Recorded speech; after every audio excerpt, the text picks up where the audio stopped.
to the Defence Readiness Roadmap, drones and counter-drone systems are a top priority. Regarding the Eastern Flank Watch, there was also a meeting of defence ministers from the Eastern Flank countries on the 26th of September. That was hosted by Commissioner Kubilius and the High Representative Kallas. Following the informal European Council last week, President Costa highlighted the need for increased coordination to keep track of progress and a greater role for defence ministers. The Eastern Flank Watch will be complementary to NATO's initiatives and actions at the eastern border, including the Eastern Sentry, the Baltic Air Policing and the Enhanced Forward Presence Forces. EU-NATO cooperation remains essential to close capability gaps and to get European defence to the next level. Drone incidents around Europe remind us that we are facing threats to our critical infrastructure. Such actions are testing our resilience and unity.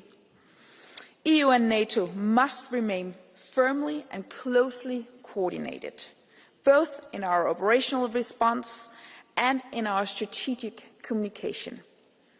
A coherent, clear, united stance is the answer to assuring our citizens that their security is being protected. Russia is the most significant and direct threat to European and transatlantic security, not only because of its war of aggression against Ukraine, but also due to its systematic use of hybrid threats. Russia's hybrid activities continue to increase. Our response needs to be adopted accordingly. Already in October 2024, the EU condemned Russia's intensifying hybrid activity and adopted a new sanctions regime against Russia's actions. We will continue to make use of all available instruments to prevent and respond to Russia's hybrid activities. The EU is getting better prepared and getting more resilient, but we must not stop the course. Thank you. Thank you very much, Minister Bjerre. Now I give the floor to the President of the European Commission, Ursula von der Leyen. I take the opportunity to wish her a very happy birthday.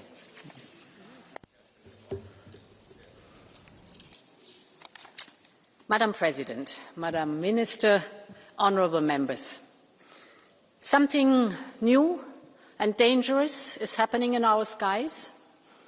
In just the past 2 weeks, MiG fighters have violated Estonia's airspace, and drones have flown over critical sites in Belgium, Poland, Romania, Denmark and Germany. Flights have been grounded, jets scrambled, and countermeasures deployed to ensure the safety of our citizens. Make no mistake, this is part of a worrisome pattern of growing threats. Across our Union, undersea cables have been cut, airports and logistic hubs paralysed by cyber attacks, and elections targeted by malign influence campaign. These incidents are calculated to linger in the twilight of deniability.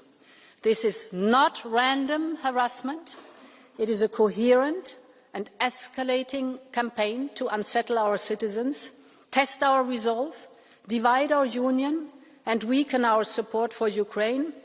And it is time to call it by its name. This is hybrid warfare, and we have to take it very serious. To those who still doubt, look at what is happening. One incident may be a mistake, 2 incidents a coincidence, but 3, 5, 10. This is a deliberate and targeted grey zone campaign against Europe, and Europe must respond. We must investigate every incident, and we must not shy away from attributing responsibility. because every square centimetre of our territory must be protected and safe. And honourable members, Russia wants to sow division. We have to answer with unity. It was Italian pilots under NATO's air policing mission that escorted Russian jets from Estonian skies. Ukrainian experts are sharing frontline expertise to help member states counter drone incursions. This is solidarity in action. But we must not only react, we must deter. Because if we hesitate to act, the grey zone will only expand. The founding mission of the European Union is to preserve peace. And today that means having the capacity to deter aggression and provocation. And Europe must urgently equip itself with a strategic capacity to respond, one that is ready to address the changing nature of warfare. We must develop and maintain it together, and we must be capable of responding in real time. Now, the work has already begun. We are seeing the biggest surge of defence spending in the history of the Union. The Readiness 2030 agenda will mobilise up to €800 billion till 2030. Now we need a precise pan-European plan, coordinated very closely with NATO, on how to move forward. And this is the core of the scoping paper we presented to leaders in Copenhagen last week. And soon we will present, actually in 2 weeks, we will present our Readiness Roadmap 2030 that we call Preserving Peace. This will not only set common objectives, but also very concrete milestones and timelines on the way to 2030. Because we all know only what gets measured gets really done. And I want to focus on 3 points that are central to this work. The first point deals specifically with violations of our airspace. Here, I'm talking about a new pan-European flagship, the Eastern Flank Watch, and the drone wall. And the drone wall is our response to the realities of modern warfare. Just think about what happened in Poland.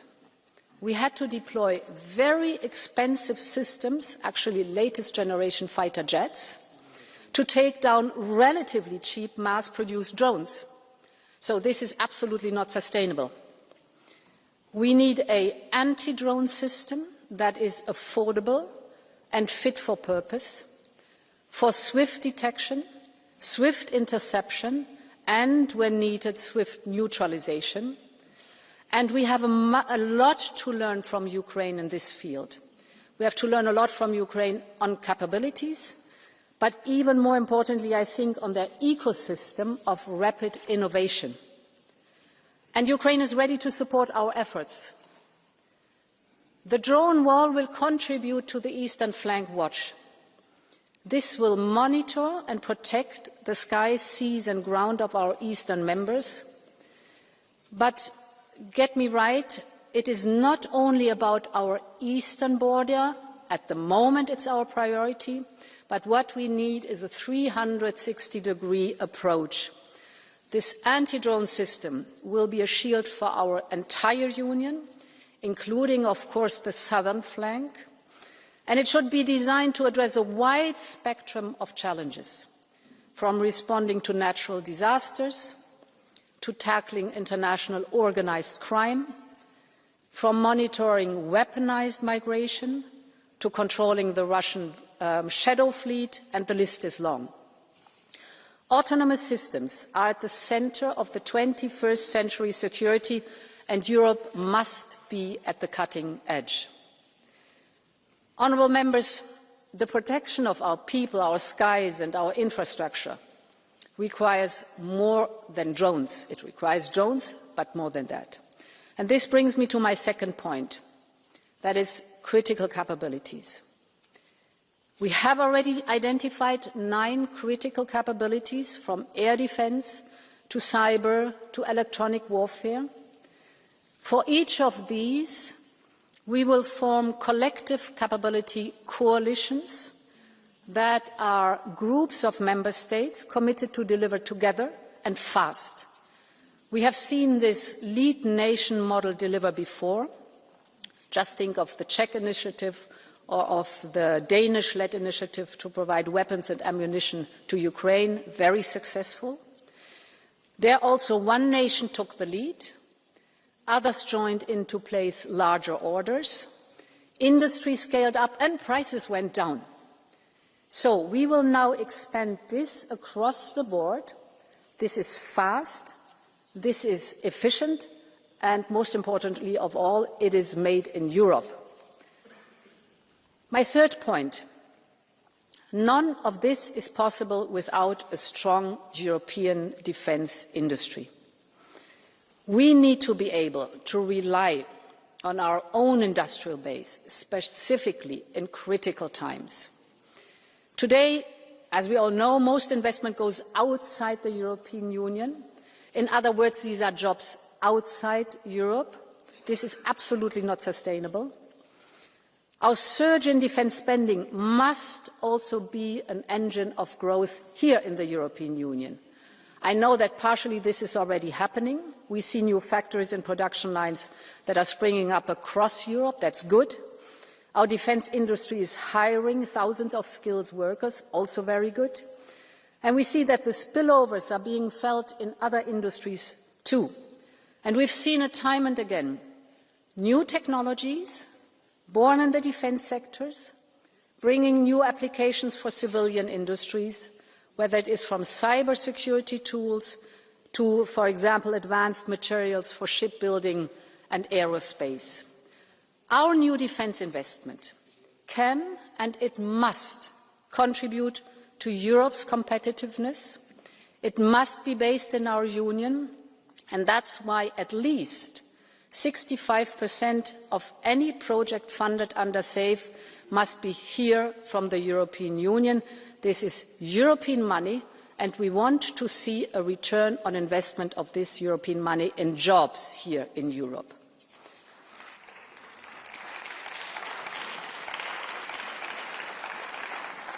Honourable members, tackling Russia's hybrid war is not only about traditional defence. It is about software for drones, it is about spare parts for pipelines, it is about rapid cyber response teams, and it is about public information campaigns to spread awareness. So this requires a completely new mindset for all of us. We must be ready to leave our comfort zone. We need to explore new ways of doing things. And most importantly, we must deter everyone who seeks to harm our territory and our people. The choice before us is very simple.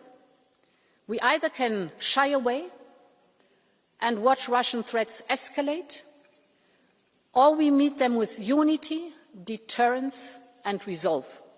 And I know which side we will choose. Thank you very much, and long live Europe. Thank you very much, President von der Leyen. And now we go to the first round of the political group speakers, starting with the EPP group. Andrzej Halicki, 1.5 minutes. Thank you.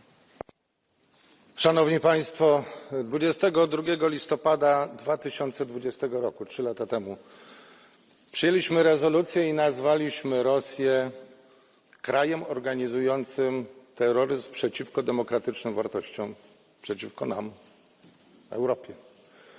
Nie wszyscy podzielali ten pogląd. Byłem współautorem tej rezolucji, ale w ostatnich dniach 10 września nad Polską, a później nad duńskimi lotniskami, nad Monachium, myśliwce nad Estonią, codziennie na Bałtyku mamy dowody, tak, Rosja w sposób terrorystyczny atakuje Europę. I nie możemy być bezbronni. Cieszę się, że ta inicjatywa pani przewodniczącej Ursuli von der Leyen i Andriusa Kubiliusa, komisarza do spraw bezpieczeństwa o ścianie antydronowej, to jest jeden z elementów koniecznej odpowiedzi, bo Rosja rozumie tylko siłę, solidarne i jednolite stanowisko wszystkich państw członkowskich, ale także NATO. Tę odpowiedź dostała 10 września. Samoloty zostały zestrzelone, NATO zareagowało, jesteśmy razem, ale musimy być dużo sprawniejsi. Dlatego apeluję także o aktywność w sieci. Rosja używa cyberarmii. Musimy blokować i eliminować tych, którzy działają na rzecz Rosji w sieci. Agenci są także tu, na tej sali. Mówią, to nie nasza wojna. Chcą, żebyśmy byli słabi. Przemysł zbrojeniowy potrzebuje wsparcia nie tylko budżetowego. Apeluję do Komisji i do komisarza Serafina, Andriusa Kubiliusa, ale także do komisarza Hekstry. Zdejmijmy system ETS z produkcji stali, chemikaliów. One są niezbędne do produkcji zbrojeniowej. To nie jest duży wysiłek ekonomiczny, a potrzebna jest nowa legislacja. Przemysł zbrojeniowy bez ETS-u. Dziękuję serdecznie. Thank you very much. I give the floor now to the chair of the S&D Group, Irache Garcia Perez.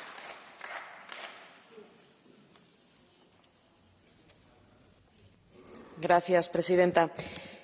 Quiero comenzar expresando toda nuestra solidaridad con Ucrania, que resiste desde hace más de 3 años la agresión rusa, y con todos los países europeos que han visto cómo el régimen de Putin ha violado su espacio aéreo, saboteado sus infraestructuras y puesto en riesgo la vida de sus ciudadanos. Cada dron ruso que sobrevuela nuestra Unión es una advertencia, y es que Putin no se detendrá. Hace mucho tiempo que lo dijimos, el apaciguamiento no funciona con los dictadores. No funcionó en el pasado y no funcionará ahora. Putin nunca quiso la paz, ni en Georgia, ni en Crimea, ni en el Donbass, ni hoy en el conjunto de Ucrania. Y Putin solo negociará cuando sienta que está perdiendo. Y por eso debemos ayudar a Ucrania a ganar esta guerra. Señora von der Leyen, ha llegado el momento de presentar una propuesta para confiscar los 200.000 millones de euros de activos rusos congelados. Y el Consejo debe asumir su responsabilidad y autorizar a Ucrania a utilizar armas occidentales contra todos los objetivos militares desde donde Rusia lanza sus ataques, porque no hay tiempo que perder. Este es un momento decisivo y solo la Unión Europea puede garantizar la supervivencia de Ucrania. Y de la supervivencia de Ucrania depende también nuestra propia seguridad. Pero no basta con ayudar. La Unión Europea también debe fortalecerse. Necesitamos una industria europea de defensa capaz de actuar, un pilar europeo dentro de la OTAN, un sistema común de defensa aérea y antidrón y una mayor innovación, ciberseguridad y producción común. Putin desafía nuestra libertad, pero nuestra respuesta debe de ser más Europa, una Europa fuerte, unida y capaz de proteger su cielo, su tierra y su futuro. No temamos el ruido de los drones, respondamos con la fuerza de nuestra Unión. Muchas gracias. Thank you very much. Now for the PFE Group, Pierre Romain, 3 minutes. Madame la Présidente, Monsieur le Commissaire, vous le savez, nous sommes fermement attachés à la souveraineté des États, au respect de l'intégrité territoriale et au caractère inviolable des frontières. C'est donc sans ambiguïté que nous dénonçons les violations de l'espace aérien des pays européens alliés commises par la Russie. Cette fermeté doit s'accompagner de lucidité et de proportionnalité. Les déclarations outrancières qui assimilent toute intrusion à un acte de guerre ou appellent à abattre n'importe quel objet volant sont contre-productives et masquent les vrais enjeux. Les outrances alimentent la propagande du régime russe, qui souhaite présenter les pays victimes des violations comme des pays responsables d'une escalade. Et les outrances installent un climat de peur qui gêne, bien plus qu'il ne facilite, la mise en œuvre des politiques militaires ambitieuses. Face aux violations de l'espace aérien sur le flanc Est, des procédures existent, pleinement maîtrisées par nos forces armées et notamment nos pilotes. Évitons donc toute manifestation de panique et toute forme de paranoïa castratrice. Nous ne sommes pas en guerre avec la Russie, et c'est heureux. Mais nous ne sommes pas en paix non plus. Ces catégories n'ont pas disparu, mais la guerre et la paix sont 2 pôles extrêmes, entre lesquels existe une zone grise faite d'États intermédiaires, au sein de laquelle chacun cherche à imposer à l'autre sa volonté. C'est dans cette zone grise, cette paix-guerre, où nous nous trouvons avec la Russie, où toute incitation inutile à commettre l'irréparable est à proscrire, mais où il faut se garder d'être tétanisé par les menaces de guerre totale brandies par Moscou pour nous empêcher d'agir. Car ne nous y trompons pas, L'invasion militaire n'est pas la seule option dont dispose un État pour imposer sa volonté à d'autres. Lorsqu'on parle de guerre de nouvelle génération, on oublie bien souvent de rappeler que les maîtres de cette stratégie ne résident pas seulement dans quelques think tanks occidentaux, mais qu'ils existent en Russie, où a aussi été pensée une doctrine du contournement de la lutte armée pour atteindre des objectifs stratégiques, et dont l'Ukraine a été un terrain d'essai idéal dès avant 2014. Alors que faire? Dissuader. Dissuader grâce au rôle potentiel et au rôle actif de nos forces armées. Dissuader en faisant comprendre à l'adversaire potentiel que ses capacités de nuisance sont limitées, ce qui passe aussi par la cohésion interne de nos sociétés. Dissuader en tournant définitivement la page des 30 piteuses dernières années, où nous comptons d'avoir proclamé la fin de l'histoire, nous avons aussi annoncé la fin du territoire. Or, le territoire fait son grand retour, et avec lui la nécessité de le protéger, de le rendre robuste et résilient, pas seulement contre les groupes djihadistes, mais contre les opérations d'États contestataires ou hostiles. Dissuader, c'est empêcher de nuire, et c'est ce que nous devons être capables de produire en Europe à l'égard de la Russie. Ni élan va en guerre, ni muniquisme larmoyant, pour reprendre la formule du général de Gaulle, à propos de ceux qui voulaient céder aux pressions de Khrouchtchev. Dissuasion donc, car la guerre n'est pas souhaitable et car la paix n'est pas encore possible. Je vous remercie. Merci. Now for the ECR Group, Adam Bielan. 2 minutes. Szanowna Pani Przewodnicząca, Rosja podejmuje coraz bardziej wyrafinowane próby wywierania presji na kraje Zachodu. Ostatnie tygodnie pokazują dobitnie, że agresywna polityka Kremla nie zna granic, dosłownie i w przenośni. Naruszenia przestrzeni powietrznej Polski i innych państw Unii Europejskiej, sabotaż elementów infrastruktury krytycznej, w tym systemów energetycznych i telekomunikacyjnych, jak też celowe działania dezinformacyjne świadczą o całkowitym lekceważeniu prawa międzynarodowego. Jest to skrupulatnie zaplanowana strategia destabilizacji naszych krajów i zastraszania społeczeństw. Konsekwentny atak wymierzony w integralność i bezpieczeństwo całego wolnego świata. Atak wymagający stanowczej i zdecydowanej odpowiedzi. Każda próba naruszenia bezpieczeństwa musi się spotkać z natychmiastową, skoordynowaną reakcją państw Unii Europejskiej i NATO. Nie ma zgody na testowanie naszych granic, naszej cierpliwości i solidarności. Niejednokrotnie w naszej historii lekceważenie nawet drobnych incydentów prowadziło do wielkich tragedii.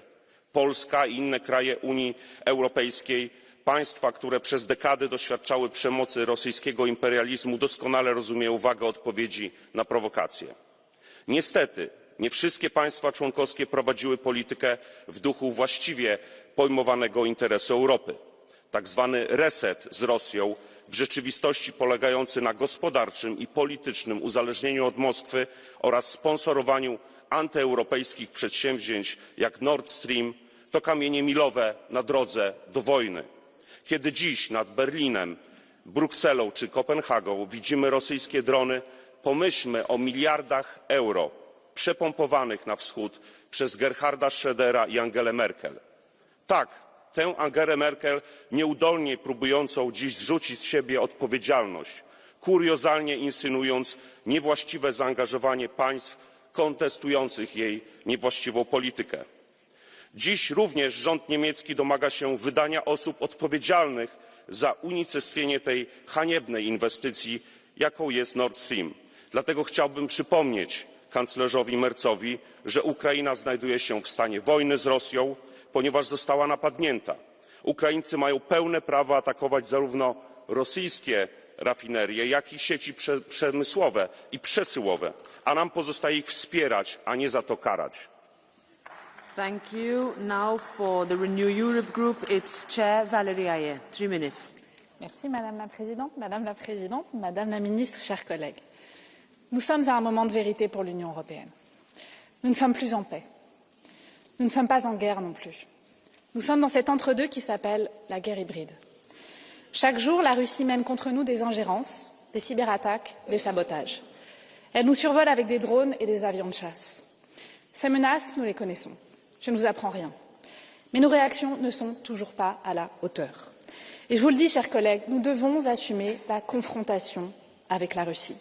Nous devons monter d'un cran dans notre réponse, et je dirais même dans notre riposte. Car, chers collègues, si nous voulons la paix, Poutine ne comprend qu'une chose, la force. Si nous voulons être libres, il faut être craint. Et pour être craint, il faut être puissant. Être puissant, c'est augmenter les budgets défense de nos États membres. Ils se sont engagés à le faire dans un temps record d'ici 2030. Mais je le dis au Conseil, Madame la Ministre, quand est-ce qu'on sortira pleinement de nos dépendances?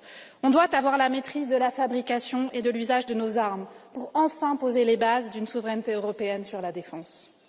Être puissant, c'est accroître nos investissements dans les infrastructures pour le déploiement de matériel militaire. Être puissant, c'est ériger un bouclier aérien au-dessus de l'Union européenne et de l'Ukraine. C'est renforcer nos capacités de défense aérienne et la surveillance du flanc oriental. Être puissant, c'est être capable d'abattre tout drone qui porterait un danger immédiat contre nous. C'est aussi sanctionner Viktor Orban, qui envoie des drones hongrois dans le ciel ukrainien. C'est scandaleux. Être puissant, c'est utiliser la valeur totale des avoirs russes gelés pour soutenir l'Ukraine. Je le dis aux Ukrainiens, aux Moldaves, aux Estoniens, Polonais ou encore Roumains. Que vous apparteniez ou non à l'Union européenne, vous n'êtes pas seuls. Parce que votre sécurité est la sécurité de tous les Européens. Je le dis aussi à ceux qui prétendent que nous exagérerions et que nous serions des va-t-en-guerre. Les menaces nous concernent tous, tous nos pays membres. De Madrid à Narva, de Dublin à Goldap. C'est pourquoi la Russie de Poutine doit avoir une certitude, qu'elle cesse les provocations et sa guerre hybride contre nous. Car nous sommes plus forts qu'elle, bien plus forts. Je vous remercie. Merci. Now for the Greens Group, it's co-chair Terry Reintke. 2 minutes. Thank you, President, dear Commission President, dear Minister, dear colleagues. The European Union is built on solidarity. So first and foremost, I want to say that we stand with all the people who are at the moment feeling the Russian threat the most, and these are the people living in the frontline states, in the Baltics, in Poland and Finland. It has to be clear, when one of us gets attacked, we all get attacked, and we will be at your side in these difficult times. And for that, we need European strength right now, because Putin will not succeed in weakening Europe by spreading fear. That's exactly the aim of all the things that are happening right now. This will only forge a stronger solidarity between European citizens. We will resist this threat together. And this means that rightfully at the eastern flank we need a drone defence network. And across all of the European Union we need better protection against drones, whether it's at our airports, power plants or other critical infrastructure. And this means we finally have to phase out of dirty Russian energy imports. In August 2025 alone, EU member states still spent over €1 billion on Russian fossil fuels. Colleagues, this has to stop. They are using this money to wage war against Ukraine and threaten the rest of the European Union. And this means not European citizens should pay for Putin's war, but Putin himself. It is high time that we make full use of the frozen Russian assets. Make Putin pay for the damage he has done in Ukraine and all of Europe. And finally, colleagues, Ukraine belongs in the European Union. In the past years, it has become more than crystal clear that there is actually no place in Europe where people long for our vision of freedom and democracy more than in Ukraine. So let's make it happen as soon as possible. I want Ukrainian colleagues to sit here in this chamber and to discuss and fight with us for a stronger Europe together. Thank you very much. Thank you very much. And now, on behalf of the Left Group, Danilo Della Valle. 1.5 minutes. Grazie Presidente. Qualche giorno fa abbiamo scoperto che anche l'ex cancelliera Merkel è una pericolosa putiniana, perché pubblicamente ha sostenuto che Polonia ed Estonia hanno impedito il dialogo con la Russia prima dell'invasione del 2022. Confermando quello che sosteniamo di fatto da sempre, che l'Unione Europea è ostaggio di una leadership pericolante e morente, che ci sta spingendo tutti alla terza guerra mondiale solo per coprire la propria inadeguatezza. Classe dirigente, la sua, Presidente, amplificata dai media mainstream, che diffondono spesso fake news, come la Russia, con il solo intento di generare paura e panico tra la popolazione, per far passare proposte politiche che non hanno nessun tipo di consenso tra gli elettori, come ad esempio il Rearm EU.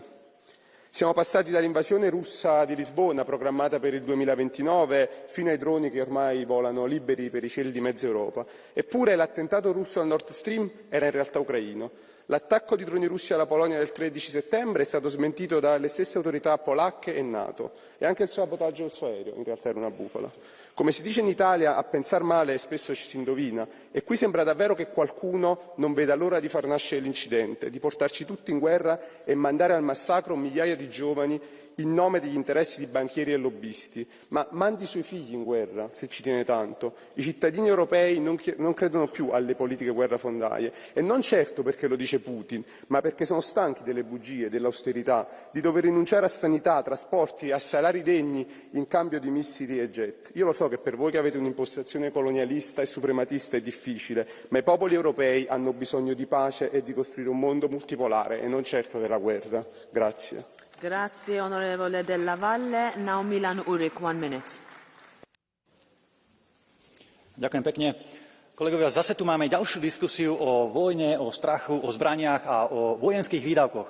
Pani Lejenová, uvedomujete si však, prosím vás, aké ťažké je pre ľudí zabezpečiť si dnes bývanie, zaplatiť všetky tie účty? Aké ťažké je pre mladých ľudí získať hypotéku, aby si mohli zabezpečiť 4 steny, ktoré musia splácať potom celý život? A Európska únia tieto problémy prakticky vôbec nerieši a ak áno, tak len pre nejaké marginalizované skupiny. A namiesto toho tu neustále dookola počúvame o tom, ako treba vyčleniť stovky miliárd eur na vojenské výdavky na zbrane. Počúvame tu diskusie o vyvolávaní strachu, ktoré majú podobne ako za covidu obhájiť tie 100 miliardové výdavky na bruselské kšefty.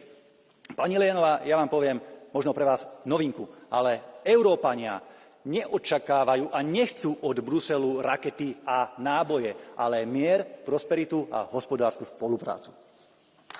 Thank you. Now I give the floor to Esteban González Pons, 1.5 minutes. Señora presidenta, pasé el 27 de septiembre en Kiev bajo uno de los bombardeos rusos mayores de este año. 600 drones y 50 misiles. Y entendí que la guerra de Ucrania para Putin es solo el ensayo para su guerra en Europa. El escudo antidrones envía un mensaje de unidad muy claro, pero seamos conscientes de que un dron se construye y gobierna desde cualquier parte, también desde detrás del muro, desde el interior de nuestras propias ciudades.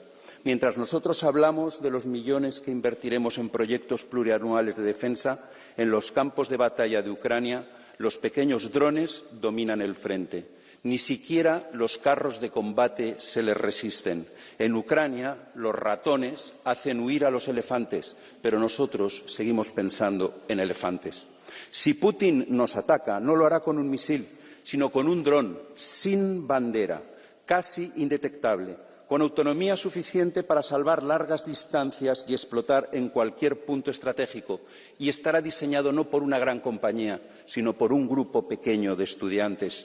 Nosotros lo llamamos guerra híbrida, pero para Putin es pura y simplemente guerra. No busca ganar territorio, sino influencia.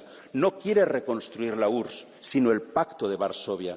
En el mundo de Putin, la guerra abierta sustituye a la disuasión, y si nosotros no le mostramos que estamos dispuestos a responder, si no le demostramos que estamos preparados para darle una respuesta, no seremos capaces de disuadirle. Thank you for your commitment in that sense, Madam President. Thank you very much. Now Yannis Maniatis, 1.5 minutes. Κυρία Πρόεδρε της Επιτροπής, αυτό που συνέβη τις προηγούμενες εβδομάδες είναι απαράδεκτο. Η Ρωσία δοκιμάζει τις δυνατότητες και τις αντοχές μας και δυστυχώς αποδείχθηκε ότι δεν είμαστε έτοιμοι. Ως Ευρώπη πρέπει να προσαρμοστούμε άμεσα στις νέες τεχνικές πολέμου. Δεν είναι ούτε βιώσιμο ούτε αποτελεσματικό να καταρρίπτουμε drones με μερικών χιλιάδων ευρώ με πυράβλους εκατομμυρίων. Πρέπει να μάθουμε από την Ουκρανία και να προσαρμοστούμε. Να επενδύσουμε στην παραγωγή drones αλλά και στην αντιμετώπιση τους. Θέλουμε μια Ευρώπη που να μπορεί να προστατεύει αποτελεσματικά τα σύνορα και τις βασικές υποδομές της από τρίτες χώρες. Όμως τα ευρωπαϊκά σύνορα δεν εκτείνονται μόνο από τη Βαλτική μέχρι και τη Μαύρη Θάλασσα. Τα ευρωπαϊκά σύνορα συνεχίζονται και στο Ανατολικό Αιγαίο και στην Ανατολική Μεσόγειο. Θέλουμε λοιπόν κοινά μέτρα, όπως το drone wall, που θα καλύπτουν όλα τα κράτη-μέλη και όχι μόνο κάποια. Δεν είναι μόνο η Ρωσία που παραβιάζει τον ευρωπαϊκό εναέριο χώρο και προκαλεί. Από την 1η Ιανουαρίου 2025 μέχρι και σήμερα η Τουρκία έχει παραβιάσει 167 φορές τον ελληνικό εναέριο χώρο, άρα τον ευρωπαϊκό εναέριο χώρο. Συνολικά, τα συμβάντα που έχουν σημειωθεί στο νοτιοανατολικό Αιγαίο ξεπερνούν τα 500, 2 φορές μάλιστα με οπλισμένα μαχητικά. Γι' αυτό λοιπόν ζητάμε όλες οι παραβιάσεις να αντιμετωπίζονται με τον ίδιο τρόπο και όλα τα σύνορα να προστατεύονται με τον ίδιο τρόπο. Αυτό σημαίνει ευρωπαϊκή αλληλεγγύη στην πράξη. Σας ευχαριστώ. Ευχαριστώ. Next is Anders Vistisen, 2,5 minutes.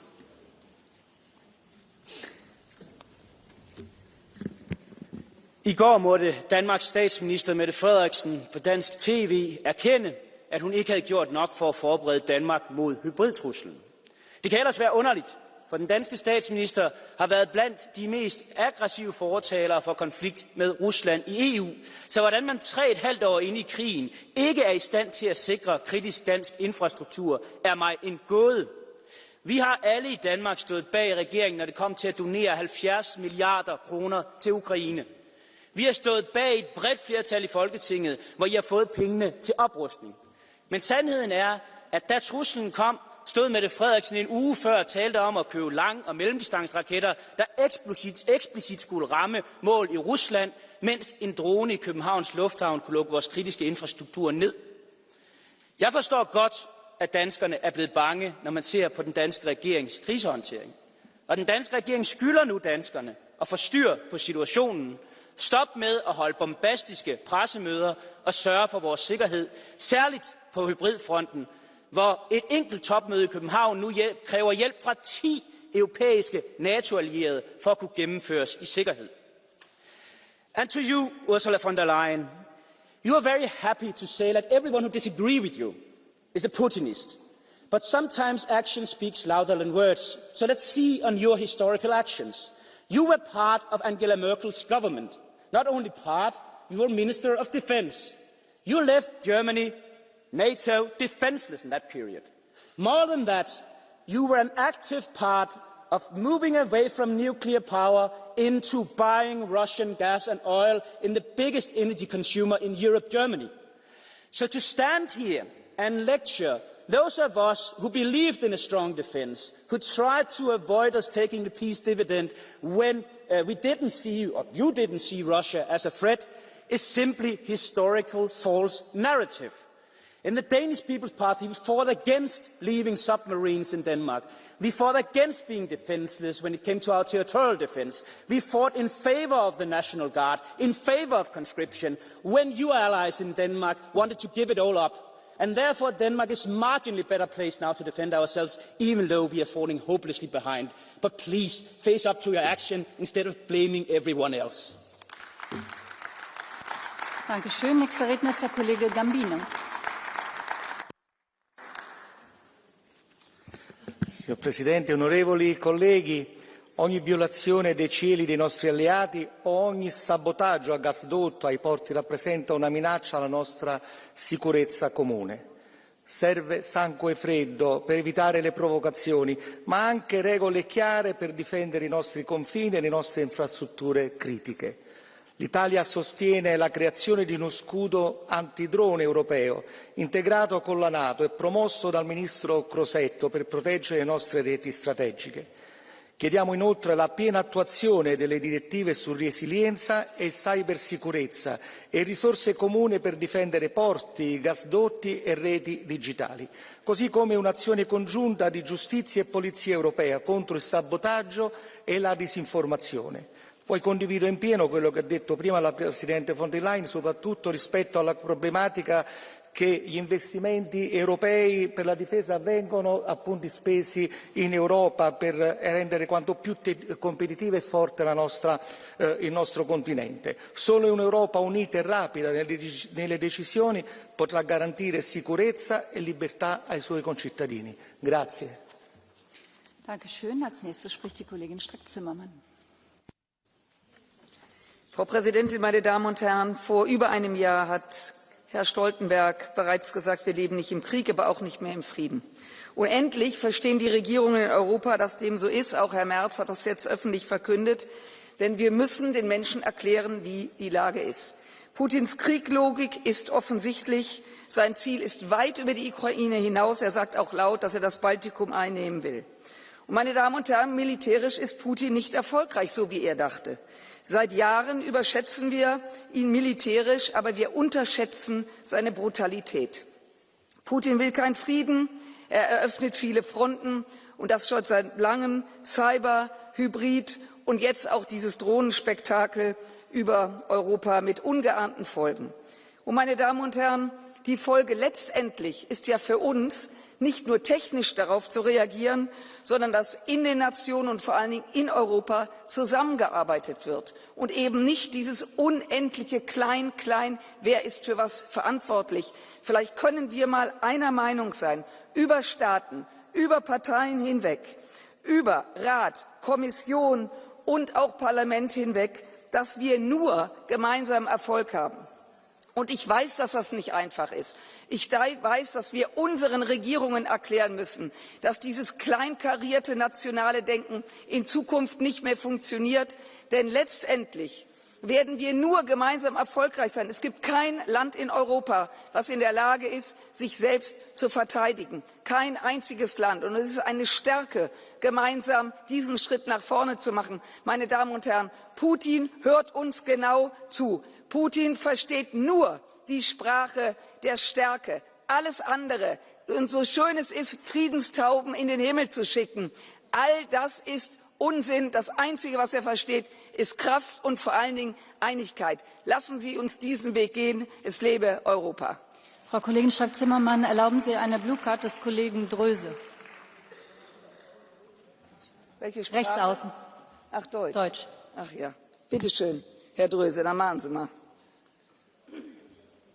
Vielen Dank. Sie sind ja Vorsitzende hier im Haus des Barbarossa-Ausschusses.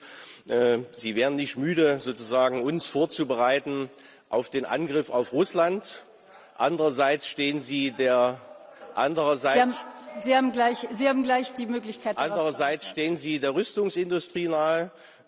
Meine Frage ist ganz einfach. Können Sie dem Parlament, können Sie der Öffentlichkeit mal mitteilen, wie viel Sie von der Rüstungsindustrie jährlich an Provisionen einnehmen? Oder kann ich das in irgendeinem Register nachlesen? Vielen Dank. Ja, das Schöne wäre, wenn Sie lesen könnten. Das ist offensichtlich nicht der Fall. Wissen Sie genau, dass Sie mit diesem Dreck, den Sie werfen ja nur Dreck. Da ist sonst nichts anderes. Nein, Sie haben mich gefragt. Und ich sage Ihnen etwas, mit der billigen Tour kommen Sie nicht rum. Sie sind derjenige, der sich hier in dieses Parlament wählen lässt, um den Laden hier auseinanderzunehmen. Und ich sage Ihnen was, das wird Ihnen nicht gelingen. Danke schön. Nächster Redner ist der Kollege Søndergaard. Thank you. I'm going to speak in Danish. I de seneste uger har Ruslands aggressioner overskredet alle hidtidige grænser.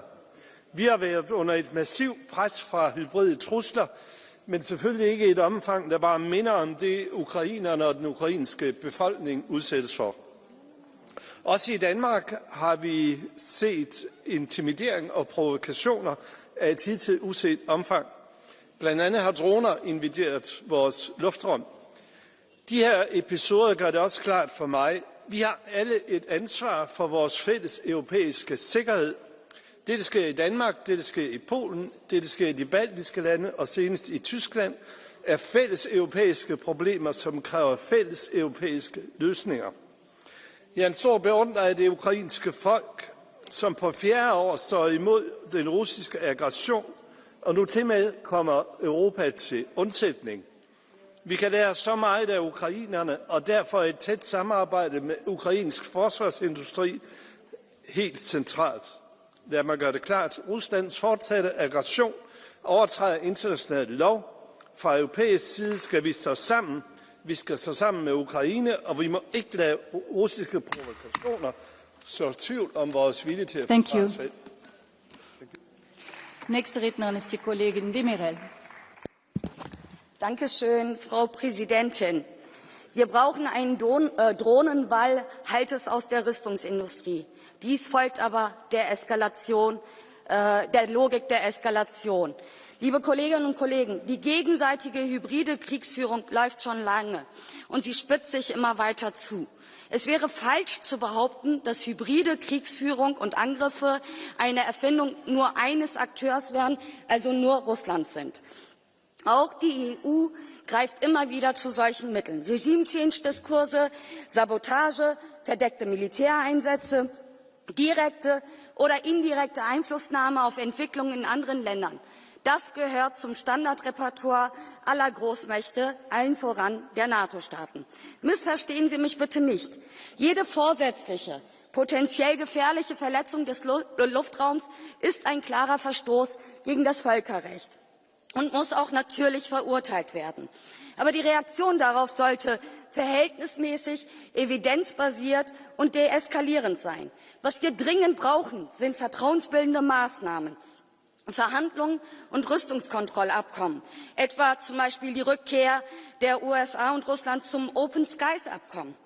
Doch stattdessen erleben wir hier eine hysterische Debatte mit unverhältnismäßigen Forderungen, die Spannungen weiter anheizt und einen heißen Krieg wahrscheinlicher macht. Eine Debatte, die Wörter wie Frieden und Entspannung meidet, ist brandgefährlich, liebe Kolleginnen und Kollegen. Wir müssen nicht kriegstüchtig sein, sondern wir müssen wieder friedensfähig werden.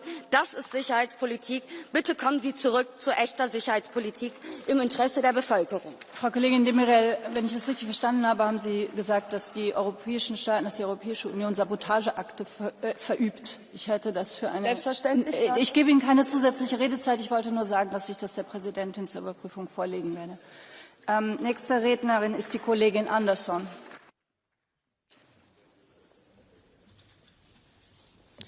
Ja, vielen Dank. Sehr schade, dass Frau von der Leyen jetzt kurz bevor ich ans Podium trete, das Plenum verlassen hat. Vielleicht hatte sie Angst vor mir, ich weiß es nicht.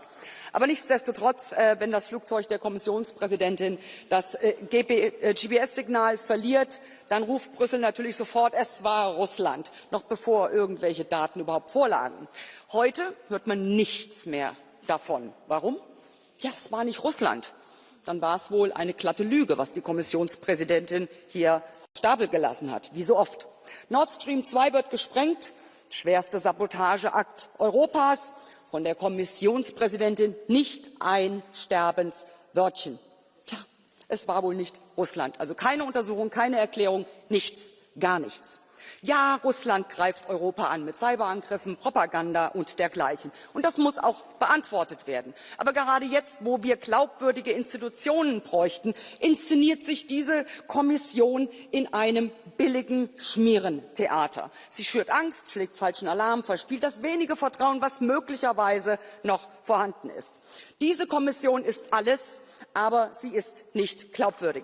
Ihr Rücktritt längst überfällig.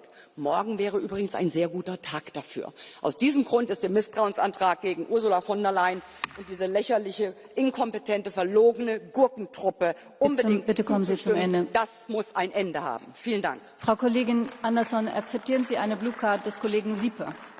Gerne. Bitte schön, 841. Frau Kollegin, ich bin ein bisschen verwirrt, weil Sie kommen ja von der Fraktion Europa der souveränen Nationen und Sie plädieren ja immer dafür, dass sich die EU nicht in die Zuständigkeiten der Mitgliedstaaten einmischt. Aber jetzt sagen Sie, dass die EU-Kommission zu einer möglichen Straftat auf deutschem Boden bzw. auf deutschem Meeresboden Stellung nehmen soll und sich in ein laufendes Strafverfahren in Deutschland einmischen soll. Also abseits davon, dass wer auch immer das getan hat, uns damit einen Gefallen getan hat. Wie passt das bei Ihnen zusammen? Das würde ich gern verstehen. Danke. Ja, der Punkt ist ganz einfach. Die EU-Kommission mischt sich in alles ein. Und da, wo es vielleicht mal vonnöten gewesen wäre, da herrscht Schweigen im Walde. Und im Übrigen kann ich nur sagen, der politische Tod dieser EU-Kommission ist zwingende Voraussetzung für Frieden, Freiheit und Sicherheit in Europa. Und daran sollte sich Ursula von der Leyen messen lassen. Tut sie bedauerlicherweise nicht. Umso schlimmer. Aber diese Frau muss endlich weg. Vielen Dank. Der nächste Redner ist nun der Kollege von der Schulenburg. Frau Präsidentin, vielen Dank. Was hat uns die dänische Präsidentschaft bisher gebracht? Wir sind versunken in einer überzogenen Kriegshysterie, verhärtete Feindbilder, einen tiefen Russlandhass und in fragwürdige Geschichtsbilder. Was wollen wir denn damit erreichen? Das ist doch keine Politik. Wollen wir einen Krieg mit Russland? Wollen wir wirklich riskieren, dass die Ukraine völlig zerstört wird? Und wollen wir riskieren, dass dieser Krieg sich auf Europa ausweiten wird, also dass wir uns auch in einem Krieg befinden? Es muss doch dazu eine Alternative geben. Hass ist eben ein schlechter Berater. Und die Selbstgerechtigkeit, die hier so viele haben, ist eben das Schmiermittel für Kriege und nicht für Frieden. Wir müssen umdenken. Und wir müssen versuchen zu verhandeln. Wir müssen mit den anderen reden. Und das bedeutet auch, dass wir Respekt für unseren Gegnern haben müssen. Wir müssen den Respekt entwickeln. Wir müssen versuchen, unseren Gegnern, und das bedeutet auch Russland, zuzuhören. Wir müssen auch versuchen zu verstehen, warum dieser Krieg ist. Sonst werden wir da keine Lösung finden. Deswegen ist mein Aufruf an dieses Parlament: Lassen Sie sich nicht von der Kriegshysterie einfangen. Versuchen Sie, und das ist die Aufgabe aller Parlamentarier, endlich für eine friedliche Lösung zu sorgen. Vielen Dank. Herr Kollege von der Schulenburg, akzeptieren Sie eine Blue Card des Kollegen Sinkevičius? Ja, eine Frage.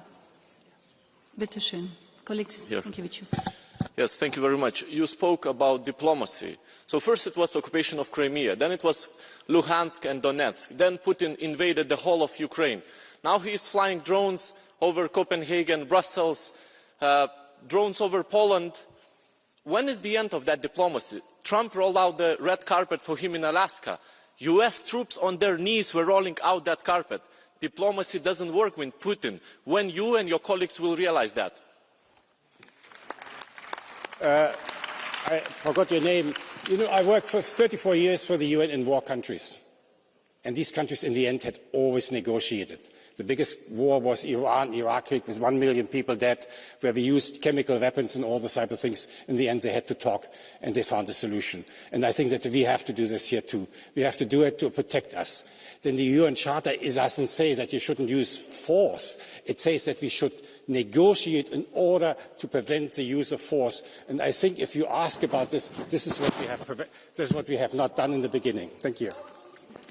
Dankeschön. Der nächste Rednerin ist die Kollegin Sofko. Ihre Redezeit ist um. Nächste Kollegin, Kollege Sofko. For God's sake, I mean, I think we should first manage these speaking times here in order to manage everything in the geopolitical order. So thank you very much. The recent incursion into European airspace showed that the threat is multifaceted and that wide range of means is used to destabilize us. The European Union must respond firmly to these hybrid threats. EU member states must invest into anti-drone systems to protect their critical infrastructure against a drone attack. This is what Croatia has committed to, along with the participation in the drone coalition, to ensure a stable supply of drones to Ukraine to support production of drones in Europe. Moreover, to counter the evolving Russian threat to our security, I welcome the European Commission proposal to develop European defence projects such as the Eastern Flank Watch. However, in designing this project, we must take into account the full scope of NATO's flank, from north to south, from east to west, Mr. Commissioner, as we already discussed. And we also must increase cooperation with our American allies. That remains key to the European continent's stability and security. Thank you very much. Vielen Dank. Nächster Redner ist der Kollege Tobé. President, Europe is under attack. Russian fighter jets and drones are violating our skies. Our critical infrastructure is being targeted. And this should not come as a surprise to anyone. This is straight out of Putin's playbook. For more than a decade, my home country, Sweden, has faced Russian airspace violations. In the Baltic Sea, Russia has targeted critical infrastructure. Putin's violations have become bolder, more reckless, more dangerous.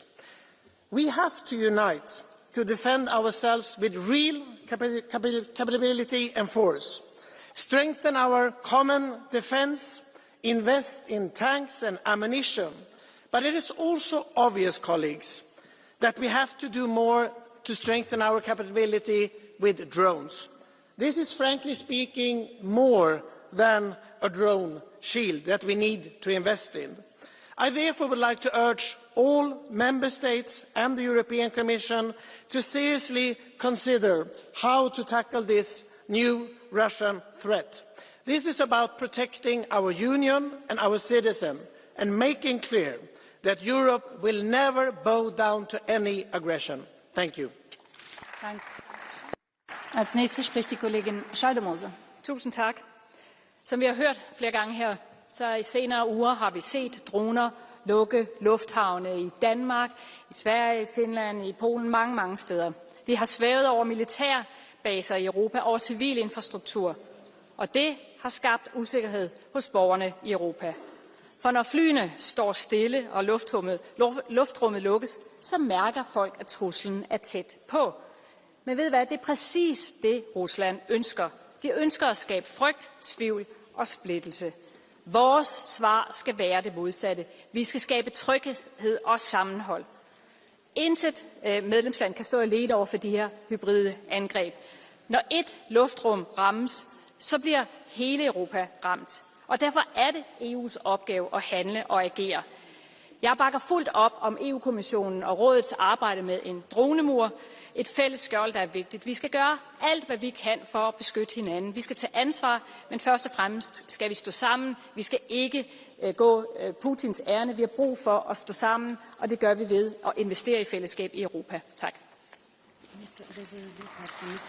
Kollegin Schaldemose, there is a blue card from Mr. Storm. Do you accept that? Please, 211. You have to press the button, please. 211 microphone. 211, yes. Yes. Det virker, ikke? Tak for talen, Christel. Du siger, at det er vigtigt, at vi står sammen i Europa. Det kan man selvfølgelig ikke være uenig med dig i, og der skal handles nu. Nu er mit spørgsmål så, du repræsenterer jo den danske regering, i hvert fald det samme parti, som den danske regering gør, og vores statsminister Mette Frederiksen. Og som der tidligere blev gjort rede for i dag, så er vi 3,5 år inde i krigen, og Danmark har endnu ikke reageret. Vi har endnu ikke taget de foranstaltninger, der skal til for at beskytte vores egen luftrum.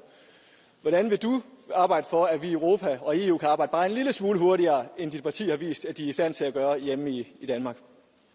Jeg tror, at det er tydeligt for enhver, at krigen har udviklet sig over tid. Først var det Ukraine, der blev ramt, og vi har brugt i Danmark utrolig mange midler til at støtte Ukraine, fordi de er jo faktisk vores værn og vores sikkerhed. Derfor har vi brug for det. Og så har vi så nu på det seneste, ikke kun i Danmark, men i store dele af Europa, set, at dronerne kommer ind. Og derfor er der brug for, at vi bliver bedre til at håndtere det. Men tag ikke fejl, for jeg tror, at i det øjeblik, at vi har fået styr på droneforsvaret i Europa, så går russerne videre til noget andet. Så går det til vores energiinfrastruktur, så går det til vores IT-systemer osv. Vi er i en hybridkrig. Vi bliver nødt til at følge med. Det koster mange penge, og vi har brug for at skynde os. Men hver gang vi får lukket et hul, så tror jeg, at de finder et andet. Så vi skal stå sammen, og det er det, der er svaret. Tak. Dankeschön. Nächster Redner ist der Kollege Laszlo.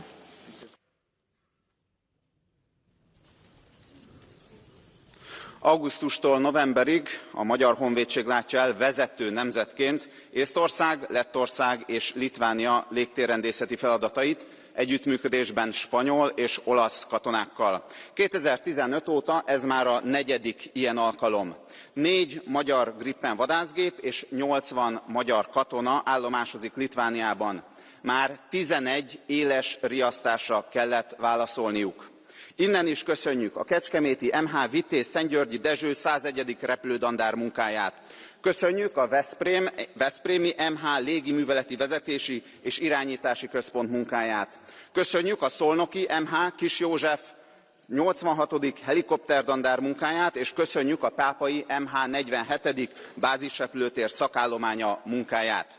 Hálásak lennénk, ha a szövetségeseink is kiállnának értünk, szóban és tettekkel is.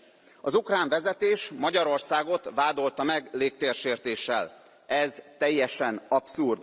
És ezt az álhírt itt is megismételte Heyer asszony. Szégyelje magát. Zelenszky elnök sorozatosan fenyegeti és zsarolja Magyarországot. Nem csak szóban, hanem a Közép-Európa energiabiztonsága szempontjából egy fontos olajvezeték sorozatos támadásával is. Ez elfogadhatatlan. Ahogy az is, hogy az Európai Bizottság cinikusan letagadja az ügy jelentőségét. Tengerparti kikötő hiányában és így beszerzési lehetőségek fizikai korlátai miatt Magyarország és a régió mentességet kapott az orosz olajembargó alól. Semmilyen EU-s szankciót nem sértünk meg. Az ukrán vezetés ennek ellenére következetesen támadja a régiónkat ellátó olajvezetéket, és nyíltan zsarol vele Zelenszky elnök. Azt hazudja az ukrán népnek, hogy Ukrajna EU-s csatlakozásáról az ukránok döntenek, miközben mindenki tudja ebben a házban is, hogy ez nem igaz. EU-s tagsághoz zsaroláson keresztül nem vezethet az út. A magyar emberek túlnyomó többsége nemet mondott Ukrajna EU tagságára. Zelenszky elnök úr, hagyja abba a zsarolást. Danke. Nächster Redner ist der Kollege Pozniak. Prezidents kundze, komisāra kungs, dārgie kolēģi, šoreiz nerunāšu tik daudz par Krieviju, par to šķiet viss jau ir pateikts. Mēs pat arī zinām, kas būtu jādara, bet tomēr nedaram.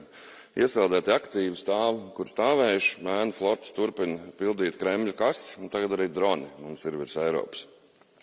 Un kamēr mēs neatbildēsim tā, ka Krievijai sāp, viņi turpinās mūs uzskatīt par cietējiem, kurus var un vajag biedēt un pazemot. Nosodījums un rezolūcijas, diemžēl, nestrādā, to gan mēs zinām. Redines 2030 ir labs plāns, taču, kas attiecas uz droniem, mums jāpāriet ir uz plānu Redines 20 šodien, jo droni kā ierocis ir šeit uz palikšanu ar vai bez Krievijas. Un ja mēs vēl ilgi plānojam diskutēt par to, kādas vidas prasības attiecināt vai neattiecināt uz aizsardzības industriju, tad mums ar steigu jāsāk domāt par dienu, kad 500 šahedi būs virs Eiropas, kā mēs brīdināsim un pasargāsim mūsu cilvēkus, jo nedz mēs, nedz mūsu vidas prasības nevarēs tos apturēt. Paldies. Dankeschön. Als nächster spricht der Kollege Hansen. Thank you, Chair. Dear Commissioner, I'll be speaking in Danish.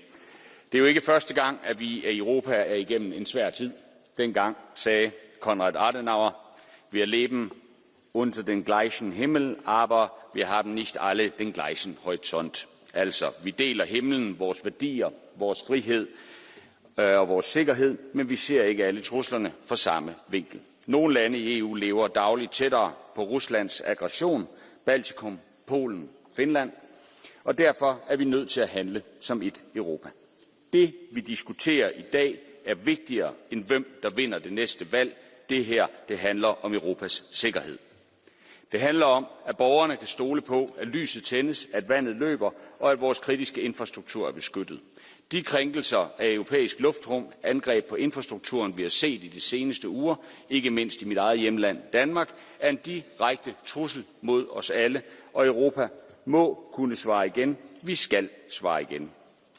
Vi skal give vores forsvarsindustri plads til at levere løsninger. Værn mod droner, hybride trusler kræver kapital, kompetencer og hurtige godkendelser. Og vores forsyningskæder skal gøres hurtige og robuste mod sabotage og politisk pres. Og indtil vi har opbygget nye værn, skal vi bruge de eksisterende militære midler på at øge patruljeringen og nedskyde udefrakommende droner. Vi må og vi skal vise styrke i den nuværende situation. Og vi må integrere Ukraines forsvarsvirksomheder i den europæiske forsvarsøkonomi, ikke som et nødlager, men som en strategisk styrkelse af vores fælles sikkerhed. Lad det være et klart budskab til Rusland. EU står stærkt og samlet, og vi må med al vores styrke forsvare vores frihed, vores demokrati og vores fælles værdier. På vegne af den danske delegation, tak for ordet. Dear colleague Hansen, do you accept the blue card by colleague Ronsa? Yes, of course. Micro 274, please. I will speak in Polish. Please take the cans. Okay. Headphones, please.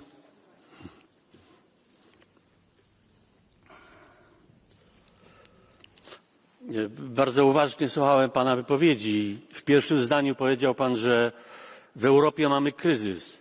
Dlaczego pan tak zaczął swoją wypowiedź? Skąd się wziął ten kryzys? Kto jest odpowiedzialny za ten kryzys? Czy widzi pan jakąś rolę Angeli Merkel, dyplomacji niemieckiej w obłaskawianiu Putina? Czy widzi pan jakieś błędy, które ona popełniła przez dekadę rządząc i Niemcami, i Unią Europejską. Zresztą podobnie postępował polski przywódca, przyjaciel Angeli Merkel, Donald Tusk. Czy pan widzi jakąś rolę i błędy dyplomacji z tych krajów, z Niemiec i z Polski? Dziękuję bardzo. Thank you. 30 seconds for the reply.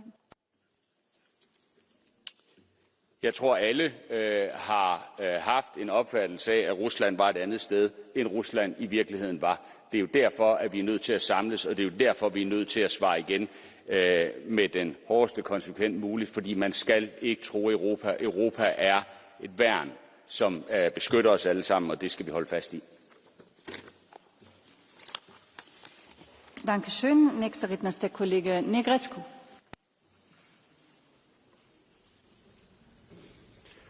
Doamna președintă, domnule comisar, astăzi Parlamentul European transmite un mesaj clar. Europa nu va rămâne tăcută când dronele rusești încalcă spațiul nostru aerian și pun în pericol infrastructura noastră critică. Am propus această rezoluție pentru că este datoria noastră să îi protejăm pe oameni și să acționăm ferm atunci când suntem atacați. România, țara mea, a fost vizată în mod repetat de dronele rusești care au încălcat astfel spațiul aerian al Uniunii Europene și al NATO. Fragmente au căzut pe teritoriul nostru. Nu sunt incidente izolate. Aceste provocări afectează întreaga regiune a Mării Negre și au vizat inclusiv Danemarca, Polonia și Estonia. Ele reprezintă o strategie de destabilizare care cuprinde amenințări fizice, atacuri cibernetice și campanii de dezinformare menite să răspândească frica și să slăbească solidaritatea europeană. Cerem o reacție comună, coordonată și transparentă a UE și NATO, fără a escalada conflictul, dar suficientă pentru a disuada Rusia. Statele afectate trebuie sprijinite prin investiții în apărare, în capacități antidronă, în infrastructura critică de la Marea Neagră și în securitatea cibernetică. Solicit ca Putin să plătească pentru efectele acestor acțiuni, inclusiv prin folosirea activelor rusești înghețate pentru acoperirea costurilor operațiunilor de neutralizare și protecție. Europa trebuie să fie unită, puternică și hotărâtă să respingă orice formă de agresiune. Mulțumesc! Dankeschön. Nächste Rednerin ist die Kollegin Loiseau.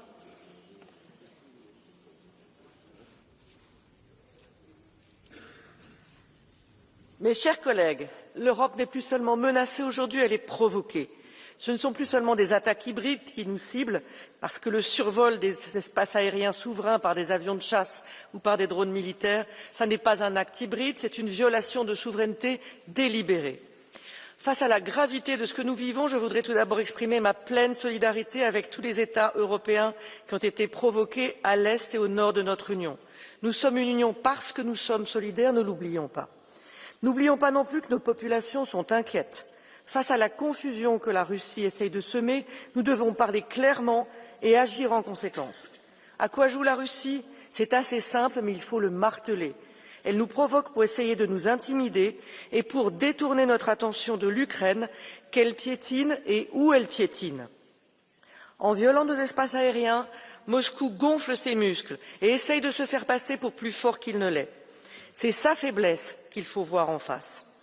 Mes chers collègues, je voudrais aussi vous faire part d'une certaine perplexité. Face aux provocations russes, notre réaction collective manque sérieusement de clarté. L'OTAN a beaucoup de mal à désigner la Russie et à dénoncer le caractère intentionnel des violations de nos espaces aériens.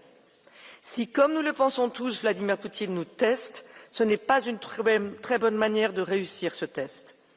Nous avons beaucoup de mal aussi à nous protéger de ces incursions d'avions et de drones. 3 ans après l'invasion de l'Ukraine et en dépit de nos appels pressants à nous préparer, nous ne sommes donc pas prêts. La Commission nous parle aujourd'hui d'un mur de drones, le Conseil fait la moue. Que fait-on? Quand? Comment? Combien de temps allons-nous ressembler à des lapins pris dans les phares d'une voiture? Je voudrais terminer en vous disant ma conviction. Le meilleur moyen de nous protéger, de protéger nos populations contre la menace russe, nous le connaissons, c'est aider l'Ukraine à gagner la guerre et à affaiblir la Russie. Le meilleur moyen de répondre à un survol de drones, c'est financer plus de soutien militaire à Kiev. Le meilleur moyen de protéger notre ciel demain, c'est de protéger le ciel ukrainien aujourd'hui. Nous savons ce que nous avons à faire, nous ne devons céder ni à la provocation, ni à l'intimidation, ni à la paralysie. Dankeschön. Nächster Redner ist der Kollege Schösterz.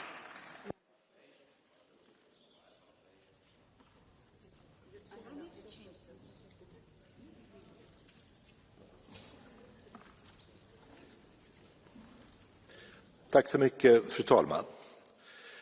Vi vet inte med säkerhet var alla drönarna över våra flygplatser kommer ifrån. Men vi har god anledning att titta på Ryssland. Därför att några saker vet vi. Vi vet att Ryssland systematiskt stör ut GPS-systemet över Östersjön till fara för sjöfart och flyg. Vi vet att fartyg från ryska hamnar har förstört kablar med avgörande infrastruktur i Östersjön. Vi vet att cyberattacker mot våra myndigheter kommer ifrån Ryssland. Vi vet att de kränker finskt och estniskt luftrum. Vi vet att deras drönare skjuts ner över Polen. Det här är handlingar av aggression och de måste avvisas med bestämdhet. De tror kanske att de kan skrämma oss. De tror kanske att vi ska minska stödet till Ukraina. De har fel. Jag skulle vilja avsluta med att citera Tom Petty and the Heartbreakers. We won't back down. Dankeschön. Nächste Rednerin ist die Kollegin Ribaijine. Gracias, presidenta. Las incursiones rusas en el espacio aéreo de Polonia, Rumanía, Estonia, Dinamarca son un nuevo llamado de atención para la Unión Europea. Estas incursiones no son aisladas. Hay sabotajes, ciberataques y campañas de desinformación que son parte de una estrategia híbrida que no solo amenaza las fronteras físicas, quieren poner a prueba a Europa como un proyecto político y democrático. Y su objetivo es explorar nuestras debilidades, las de nuestras infraestructuras claves y las de nuestras instituciones democráticas, y poner de manifiesto que, lastimosamente, todavía no estamos suficientemente preparados. Pero el riesgo es actuar únicamente desde la urgencia y con medidas dispersas. Frente a estas amenazas, ninguna respuesta exclusivamente militar será suficiente. Europa necesita algo más que armas. Necesita visión común, más integración política y la convicción de proteger los valores que la definen. Defender a Europa no solo es proteger su cielo, sino también defender con uñas y dientes el proyecto político y democrático común. Muchas gracias. Dankeschön. Als nächstes spricht der Kollege Novakov. Thank you, Chair. Dear Commissioner, colleagues, I think the fairy tale is over. The world we built and lived in after 1989 is over. It's not the same, and it won't be the same again. We tore down the Berlin Wall in order to escape from the Iron Curtain. Today, we have to build a new wall, a drone wall, to keep the Iron Curtain away. Those of us who are born and raised east of Eden can sense this very well because we lived in this. I think this is not a war, a battle for territories or for resources. Those drone attacks are a battle for a way of life, a battle between two civilizations and two cultures, one of which is not recognizing a human life as the highest possible value. This is why we have to defend ourselves, and the gap between our perception and the reality should disappear. We have to face the reality and prepare to be a peaceful pacifist with the capabilities to defend ourselves. Thank you so much. Dear colleague Novakov, do you accept the blue card by colleague Jungblut? Sure, with pleasure. Please, 613.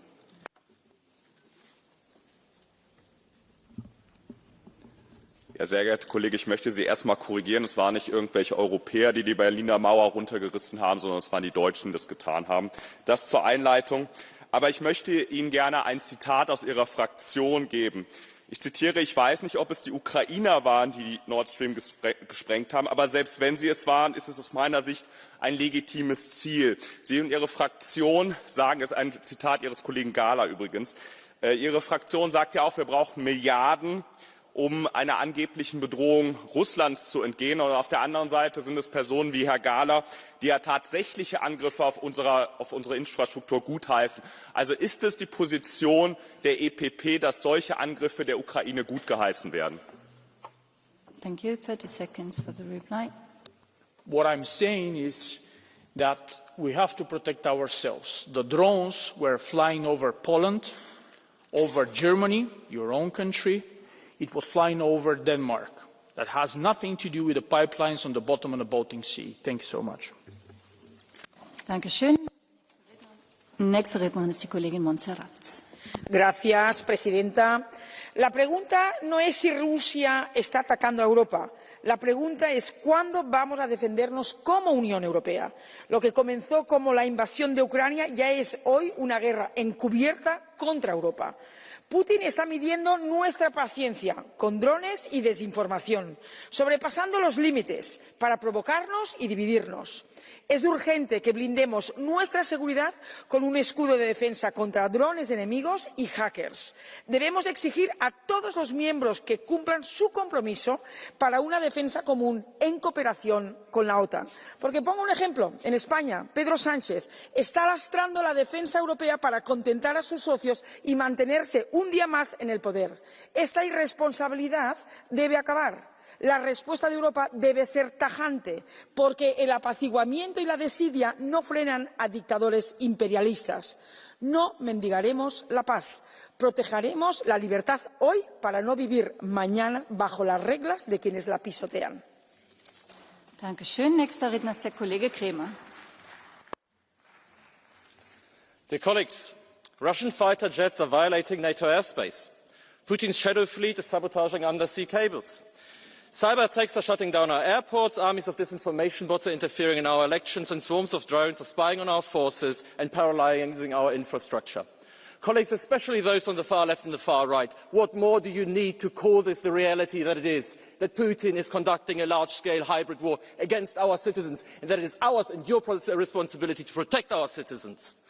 And we know that Putin will continue to escalate as long as he thinks that we are weak, divided and ready to be scared. So let's prove him wrong. Let's keep our cool and show our resolve. Let's build a drone wall and secure our skies. But let's also invest in the resilience of our economies and of our societies so that we don't go into panic mode every time Putin tries to provoke us. And let's be smart about our response by striking Putin where it hurts. That is his bank account. So now is exactly the right time to use the Russian frozen assets to support Ukraine and to show the schoolyard bully that while we do not want to escalate, we do have the means to protect freedom and security and our citizens in Europe. Thank you. Kollege Kremer, akzeptieren Sie eine Blue Card des Kollegen Mulacic? Mulacic. 590, please. Szanowny panie pośle, w związku z Just wait a second, please. Yeah? Szanowny panie pośle, w związku z europejskim nakazem aresztowania, jaki wydał Trybunał w Karlsruhe wobec obywatela Ukrainy przebywającego w Polsce, podejrzewanego o wysadzenie Nord Stream, gazociągu, który budowała Rosja i Niemcy. Mam pytanie, czy uważa pan, że ściganie osoby, która jest podejrzewana o wysadzenie tego gazociągu jest działaniem właściwym niemieckiego wymiaru sprawiedliwości? Jeśli ten Ukrainiec wysadził rzeczywiście Nord Stream, to był to projekt imperialny, który służył współpracy niemiecko-rosyjskiej i był przeciwko Ukrainie i Europie Centralnej, zwłaszcza Polsce i krajom bałtyckim. Czy nie uważa pan, że nie jest to właściwe postępowanie rządu Niemiec? Dziękuję. Thank you. I think we got your point. 30 seconds for the reply. It's very clear that the Nord Stream project was a mistake, and it's good that we don't have it anymore. But at the same time, I believe in the rule of law. And this is our difference between us and Putin. I trust our courts to persecute and pursue any sort of crime. And the difference is Putin does not, and Radio Moscow over there does not care about the rule of law. And that makes the difference between Europe, Russia and the far right. Thank you. Dankeschön. Nächster Redner ist der Kollege Leonardelli. Merci Madame la Présidente, Madame von der Leyen, chers collègues. Les récentes intrusions de drones russes dans l'espace européen doivent nous alerter, mais pas nous précipiter dans une logique d'escalade. Pendant que Bruxelles s'agite et rêve d'une Europe de la défense, elle est incapable de protéger nos frontières et d'empêcher plus de 380 000 entrées illégales en une seule année. Mon pays, la France, sait que la paix se construit par la raison, le dialogue et l'indépendance. Aujourd'hui, l'Union européenne est devenue un jouet dont les grandes puissances mondiales s'amusent. Un pantin qui s'agite sans direction, sans stratégie, sans profondeur. La vraie autonomie stratégique ne se décrète pas à Bruxelles, elle se forge à Paris, à Rome, à Budapest, à Vienne, à Helsinki, dans le respect de la souveraineté des nations libres. Madame von der Leyen, nous ne voulons pas de la guerre et nous refusons d'être entraînés dans un engrenage dangereux, car ce ne sont pas les commissaires européens ni les technocrates de Bruxelles qui iront sur le front, ce sont les peuples, les petites gens, nos enfants et ceux de nos villages qui paieront de leur sang les conséquences de vos décisions. Notre devoir n'est pas de les exposer à l'irréparable, mais de les protéger et de préserver la paix. Cela doit être notre seule boussole. Merci. Dear colleague, do you accept a... Cher collègue, acceptez-vous une blue card de la collègue Boss? Décidément, c'est la... 251, please. Thank you very much. I just want one simple question to you, or perhaps two. Are you the one who we should expect to call Putin? And who on earth is actually blocking the unanimity of this place? That is Orban. It is your party's participant who is blocking that we cannot stand together. How are you going to solve that? Who are you also going to call Orban? Madame, l'ensemble des dirigeants européens et du monde doivent se mettre autour de la table pour justement rentrer dans la désescalade et empêcher la guerre. Car ce ne sont pas toutes les personnes assises sur ces bancs dans des salons feutrés qui iront sur le terrain prendre des balles. Ce sont nos enfants, les enfants de France, d'Italie, de toute l'Europe, qui iront justement sur le terrain et prendre des balles dans le buffet que vous serez incapables de prendre. Donc oui, nous devons tout faire pour préserver la paix et surtout rentrer dans une désescalade. I'm sorry, we can only give blue cards as long as you put them up during the speech. We're not doing blue cards on blue cards. So der nächste Redner ist der Kollege Madison. Jah, aitäh, head kolleegid. Esiteks, ma tõesti ei usu, et siin saalis meie ühtsus või mitteühtsus midagi otsustab, mis puudutab Euroopa julgeolekut. See ikkagi otsustatakse Euroopa riikide valitsustes ja parlamentides. Teiseks, möödunud nädalal väga paljud meie kolleegid saatsid ka Euroopa Komisjonile muideks kirja, mis puudutab just nimelt neid piiririkkumisi, droonirünnakuid või droonide kohustamisi. Allakirjutajaid oli väga erinevatest gruppidest, ka Renewst, Rohelistest, EPPst, ECRist. Ja seal me pakkusime ka konkreetseid lahendusi välja loomulikult, et meil tuleb investeerida kaitsevõimesse, õhutõrjesse ja alati on küsimus see, et kus see raha võetakse. Meie ettepanek Euroopa Komisjonile loomulikult oli see, et kui meil on valida julgeoleku ja ellujäämise ja näiteks rohepöörde vahel, siis ilmselgelt miljardid rohepöördes kaitsevõimesse, kohe kirjutame alla ja oleme rõõmuga nõus. Aga samal ajal realistlikult öeldes minul isiklikult ei ole mingit usku sellesse, et nüüd Euroopa ühiselt tegutseb, Euroopa ühiselt kaitseb meie julgeolekut. Samal ajal me oleme suurim importija Vene gaasile, maksame miljardeid. Samal ajal ma saan täiesti inimlikult aru ka Lõuna-Euroopa riikidest, Lääne-Euroopa riikidest, kelle jaoks julgeolek ei olegi niivõrd muret tekitav, nagu on Eestile või Soomele või Poolale. Seetõttu realistlik lahendus on see, et Baltikum, Poola, Soome ja Rootsi peavad rohkem koostööd tegema, sest me ei saa alati loota Saksamaale ja Prantsusmaale või Itaaliale, paraku. Aga see on reaalsus. Aitäh. Dankeschön. Nächster Redner ist der Kollege Pascual de la Prata. Gracias, señora presidenta. Tras 3 años y medio de guerra en Ucrania, somos sorprendidos por la incursión de drones en nuestro espacio aéreo. Tras 3 años y medio en Ucrania. Eso nos dice mucho a favor de nuestra capacidad de planificación y de previsión. Rusia está utilizando drones y nosotros solamente podemos oponer carísimos Patriots o el despegue de sofisticados aviones F-35, lo cual es insostenible. Eso significa que tenemos que reaccionar rápidamente y con muy poco tiempo. Y lo primero que tenemos que hacer es proponer a la próxima reunión de jefes de Estado y de Gobierno del 23 y 24 de octubre aquí en Bruselas, por parte de la Comisión, un plan de contingencia, un plan de acción que prevea una acción rápida, unificada y eficaz de Europa a los ataques de Rusia, que ha declarado la guerra a Ucrania, pero que a Europa nos ha declarado una guerra híbrida. Y eso supone desinformación, campaña masiva de desinformación, ciberataques, amenazas híbridas, y para eso tenemos que estar preparados. Pero no solamente desde el punto de vista militar, sino también desde el punto de vista de la comunicación y desde el punto de vista político. Hagámoslo. Gracias. Dankeschön. Als nächster spricht der Kollege Mixer. President, dear colleagues, Russian violations of our airspace have recently become more frequent and also more provocative.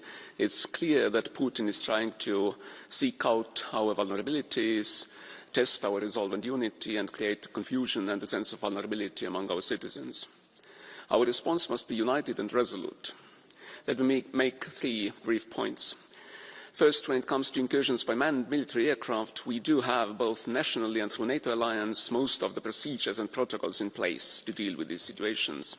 We also collectively have the capabilities to identify, intercept, and, if the threat posed by the invading aircraft requires, to take them down. However, we must be ready to bolster our posture and presence, particularly in the easternmost and most vulnerable member states. Secondly, drones are a relatively new threat, but it is a rapidly growing threat. And the drone wall is a great concept, but we must acknowledge that in real life it is going to be a very intricate combination of different measures and capabilities, and not all of them are there today. So we must proceed with a sense of utmost urgency. And finally, Russia is doing what it's doing in large part to distract us from standing with Ukraine and providing all the support Ukraine needs to fight off Russia's criminal war of aggression. We must not be distracted. Indeed, we must increase our support to Ukraine and make sure it prevails in its just fight against the aggressor. Thank you. Very lively and good debate. I just want to say we have 16 Catch the Eyes. I will close the Catch the Eye now, and I can only allow one blue card per member, otherwise we will never get to an end. So next speaker is colleague van Lanschot. How many Russian drones did it take to shut down European skies? About 5. How many drones are over Ukraine? About 500. Every night. If we face that, we're not prepared at all.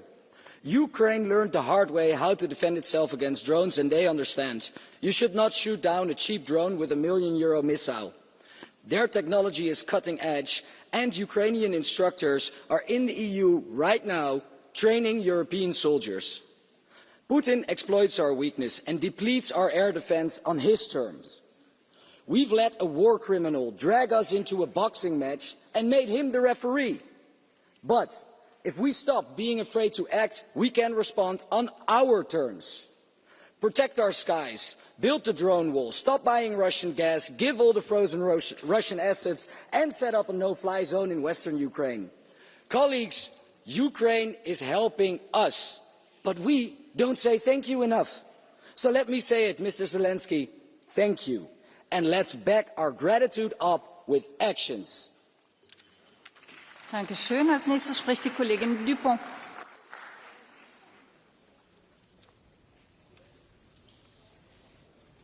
Vielen Dank, Frau Präsidentin, Herr Kommissar. Dieses Mal Drohnen, letztes Mal Kabel, davor waren es über Nacht verschobene Grenzbojen. Das russische Playbook ist immer das Gleiche. Für jedes Land der EU ist etwas dabei, für jeden Teil der Gesellschaft eine Botschaft. Das Ziel: Unruhe, Sorge, Untergraben unserer Resilienz, Spaltung schaffen. Uns muss deswegen klar sein, Angst ist immer ein Indikator für das, was uns wichtig ist. Aber es ist niemals ein guter Ratgeber. Deswegen Schultern gerade machen, put the money where the mouth is, endlich Verteidigung, Krisenvorsorge und innere Sicherheit konsequent zusammendenken, Verfahren straffen, Beschleunigung vereinfachen, Informationsaustausch und Kooperation zwischen den Sicherheitsbehörden verstärken, unsere Bevölkerung mitnehmen und ich sage gleichzeitig aber auch die Mitgliedstaaten mitnehmen. Polen, Estland, Lettland, Litauen, Schweden, Finnland hatten und haben Recht. Wir haben einen gemeinsamen Gegner, wir brauchen eine gemeinsame Antwort. Genau dafür haben wir mal die Verträge geschaffen. Sicherheit am Anfang voreinander, heute Sicherheit füreinander. Dafür ist die Beistandsklausel ausgelegt, nicht für gutes Wetter, das ist viel zu einfach, sondern genau für diese Zeit jetzt. Solidarität beweist sich bei schlechtem Wetter. Das ist das, was zählt. Vielen Dank. Danke schön. Es spricht nun der Kollege Neuhoff.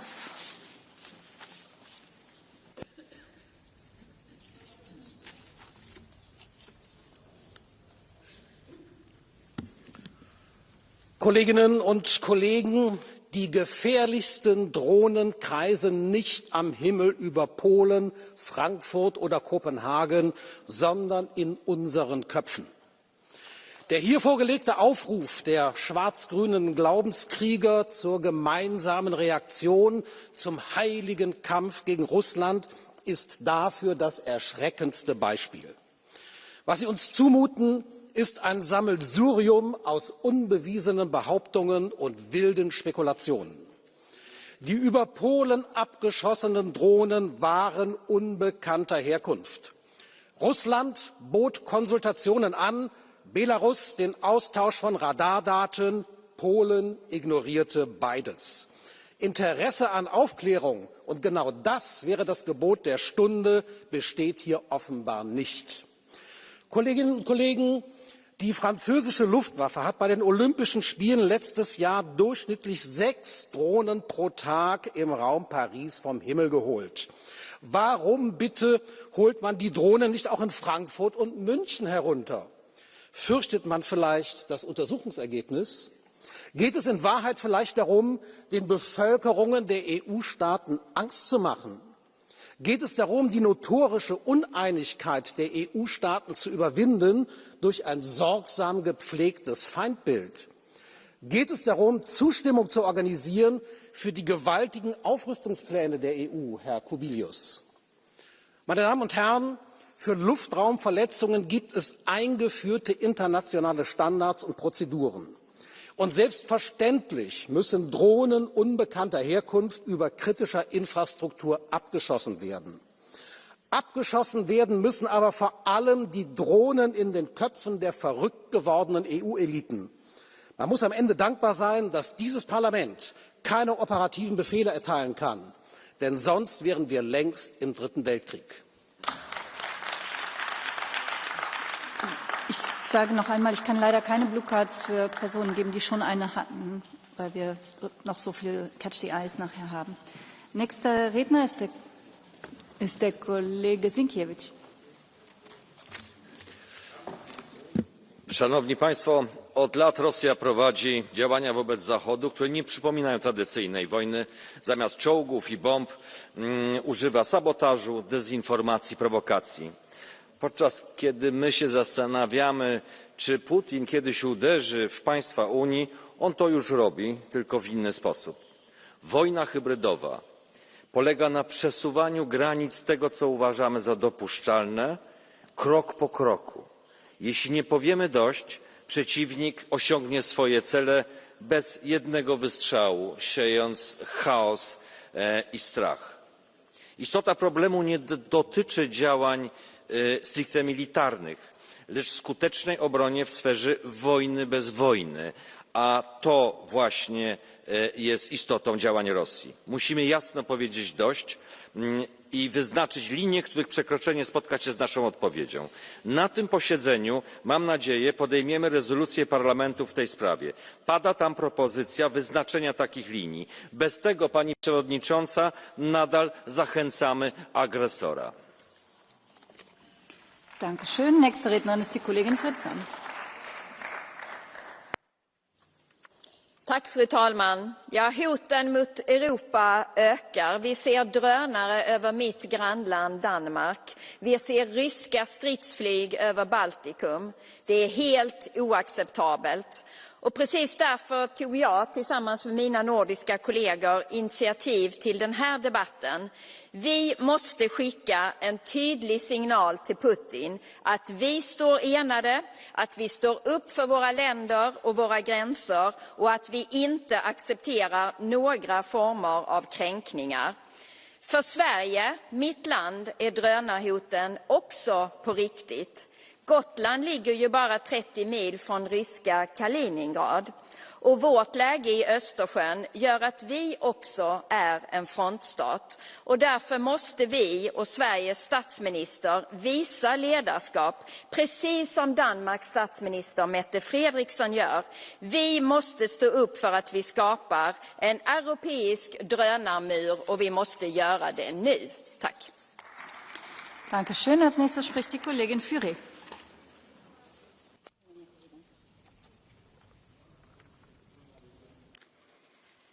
Chers collègues, la souveraineté aérienne fait partie intégrante de la souveraineté nationale. C'est un principe essentiel du droit international, dont nous a parlé tout à l'heure Madame Loiseau, affirmé par l'article 1 de la Convention de Chicago de 1944. Chaque État exerce un contrôle complet et exclusif sur l'espace aérien au-dessus de son territoire. Si les incursions constatées en Estonie, en Pologne ou dans la région baltique sont avérées hostiles, elles constitueront une violation du droit international contraire à l'article 2, paragraphe 4 de la Charte des Nations Unies. Mais l'exigence du droit vaut pour tous, n'est-ce pas? Tant que les preuves ne sont pas rendues publiques, l'Union européenne doit garder la rigueur et la retenue du droit. Accuser sans démontrer, réagir sans vérifier, c'est risquer de se détourner de l'état de droit si cher à tous mes collègues dans cet hémicycle et à Madame von der Leyen. L'Europe doit protéger ses espaces, ses infrastructures et ses citoyens, mais sans céder à l'engrenage de la guerre. L'Europe doit protéger et c'est notre responsabilité. Ce n'est pas d'enflammer le monde, mais de le stabiliser. Non d'imiter les puissances qui provoquent, mais d'incarner celles qui raisonnent et apaisent.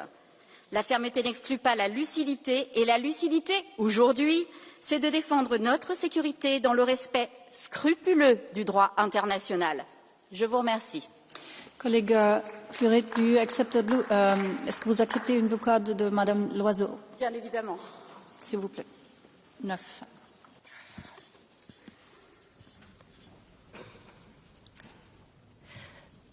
Madame Furet, votre parti politique a un privilège, c'est celui d'avoir depuis longtemps des relations privilégiées avec les autorités russes.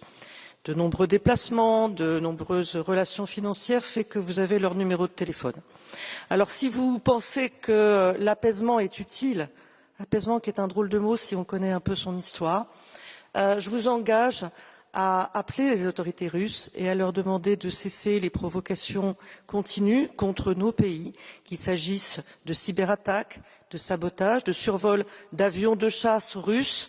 Que faut-il vous ôter des yeux pour que vous voyez ce que c'est que cette guerre hybride et cette zone grise et que vous acceptiez enfin, vous qui vous dites patriotes, de protéger les Européens. Merci. 30 secondes pour la réponse. Madame Loiseau, je ne sais que dire face à vos diffamations et au côté pathétique de vos accusations. Vous êtes bien consciente que personne chez nous n'a de numéro d'un politicien russe. Et c'est du redit. Donc écoutez, par ailleurs, votre parti, il me semble, a longtemps été un enfant caché de l'URSS. Donc s'il vous plaît, ne soyez pas dans la politique politicienne et gardez le niveau du débat, madame. Pour votre âge et pour votre responsabilité, je trouve ça très décevant.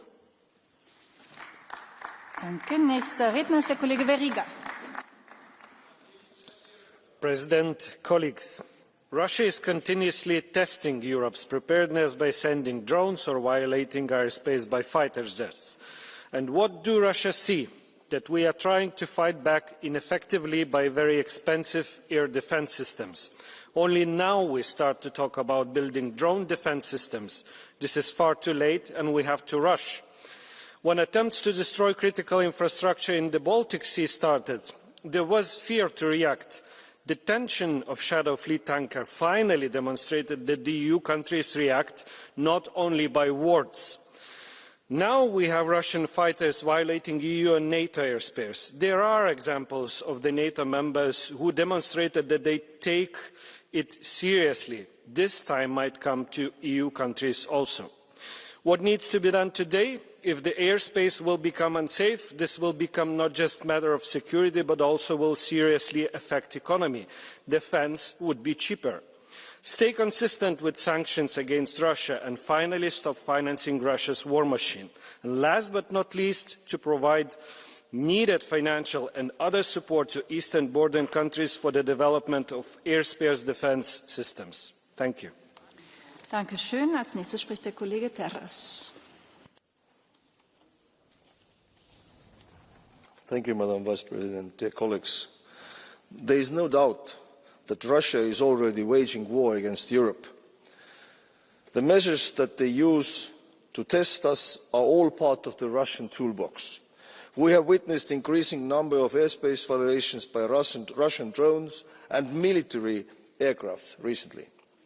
The way Russia is testing and mapping our response is a clear signal that they are calculating the option of military aggression against the whole of Europe. Today, Europe still lacks a sense of urgency. The fact that this is an existential threat is not understood completely all over Europe. It is our paramount task to demonstrate unity, resilience, strong resolve and more military capabilities. To achieve this, we must invest more in defence and boost the defence industrial capacity. Thank you. Dankeschön. Nächster Redner ist der Kollege Bellerin-Carlin. La Russie a ouvertement désigné la France comme son premier adversaire en Europe. Elle a fait de la France une de ses cibles prioritaires. Ces mots, ne riez pas, ces mots ont été prononcés par le général Burkhardt, le chef d'état-major des armées françaises le 11 juillet dernier. Depuis des années, en effet, la Russie cherche à affaiblir la France. Elle finance des partis extrémistes, elle s'attaque aux intérêts français, elle mène une guerre informationnelle comme l'illustre le charnier de Gossi. Au-delà de la France, c'est l'Union européenne que Vladimir Poutine veut détruire. Si ces drones violent aujourd'hui notre espace aérien, c'est pour nous tester. Face à la menace russe, nous, Européens, nous devons faire bloc. Mais comment le faire lorsqu'ici, dans ce Parlement, des agents pro-russes participent au débat? Pour leur résister, nous devons agir. Que ce soit dans les domaines de la défense, la diplomatie, l'énergie, notre honneur, notre responsabilité, c'est d'avancer ensemble au sein d'une coalition pro-européenne, la seule capable de préserver notre liberté. Dankeschön. Entschuldigung, pardon. There's a blue card by le collègue Mariani. Oui. Je voudrais simplement faire remarquer à notre collègue que France Info, qui n'est pas une radio d'extrême droite, a clairement dit dans sa revue Le Vrai du Faux que personne en Russie n'avait dit cette phrase que Monsieur le général chef d'état-major a répétée. Donc si vous avez la source de cette phrase imaginaire, je suis preneur et vous pourrez la communiquer aux journalistes de la radio nationale qui pourtant ne partagent pas nos idées. S'il vous plaît. Merci Monsieur Mariani de démontrer à l'instant mon propos sur les agents pro-russes au sein de ce Parlement. La phrase est celle du général Burkhardt, chef d'état-major des armées, et en tant qu'ancien militaire moi-même, laissez-moi terminer, en tant qu'ancien militaire moi-même, je sais ce que nous devons à l'honneur de nos soldats, et je suis désolé que vous vous attaquiez aujourd'hui à un des plus grands généraux qu'on ait eu dans l'histoire récente de notre pays. Dankeschön. Nächster Redner ist der Kollege Stakis. Dear colleagues, Russia is collapsing.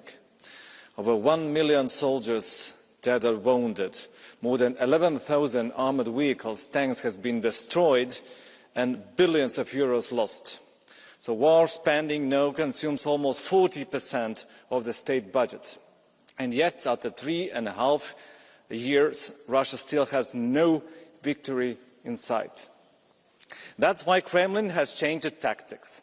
Unable to win on the battlefield, it now seeks to divide and intimidate Europe by financing corrupt politicians, spreading disinformation and striking our infrastructure to test our readiness. So Europe must respond with decisive action. Frozen Russian assets to support Ukraine, providing long-range weapons capable of striking deep inside enemy territory, apply Ukraine's drone war experience and rebuild our defence industries. Above all, we must discard peacetime thinking. This is how we will secure the victory. Thank you very much. Our next speaker is Merja Kyllönen. Thank you, Madam Chair. Dear colleagues, recent Russian violations of EU member states' airspace and critical infra are not isolated incidents. They are deliberate acts testing our unity, our resilience and our credibility. Each drone incursion, each cyber attack, each interference attempt carries a clear message: to divide, to intimidate and to erode trust in the European project and our support to Ukraine. Our response must be equally clear and united. Europe cannot afford hesitation or fragmentation. We must strengthen our collective defence, deepen intelligence cooperation and ensure that hybrid attacks are met with real consequences, not just statements. At the same time, unity means more than deterrence. It means solidarity, political, technological and moral. Protecting airspace or energy grids is not only a matter of national security, but a shared European sovereignty. The credibility of our deterrence depends not on the strength of any single nation, but on the certainty that attack on one is an attack on all. So let us respond not with fear, but with resolve. Thank you. The next speaker is Lukas Sieper. Ich werde auf Deutsch sprechen. Liebe Menschen Europas, die Abgeordneten der AfD rufen nach meinen Reden hier gerne, der kleine Mann hat gesprochen. Ich finde das amüsant, denn genau den behaupten Sie ja immer zu vertreten, während Sie in Wahrheit Verrat an ihm üben. Sie üben Verrat, weil Ihre Abgeordneten, wie Kollege Biströn, sich mutmaßlich von Russland bestechen lassen. Sie üben Verrat durch das Verbreiten von Fake News. Denn von allem, was auf dem Spiel steht, ist der Verlust einer objektiven Realität, so befürchte ich, womöglich die allergrößte Gefahr. Und Sie üben Verrat durch Ihre Hetze gegen die Schwachen. Denn das ist nur die bloße, primitive Doktrin, dass Macht gleich Recht ist. Ich sage es einmal ganz deutlich: Die Politik der AfD ist Verrat am deutschen Volk.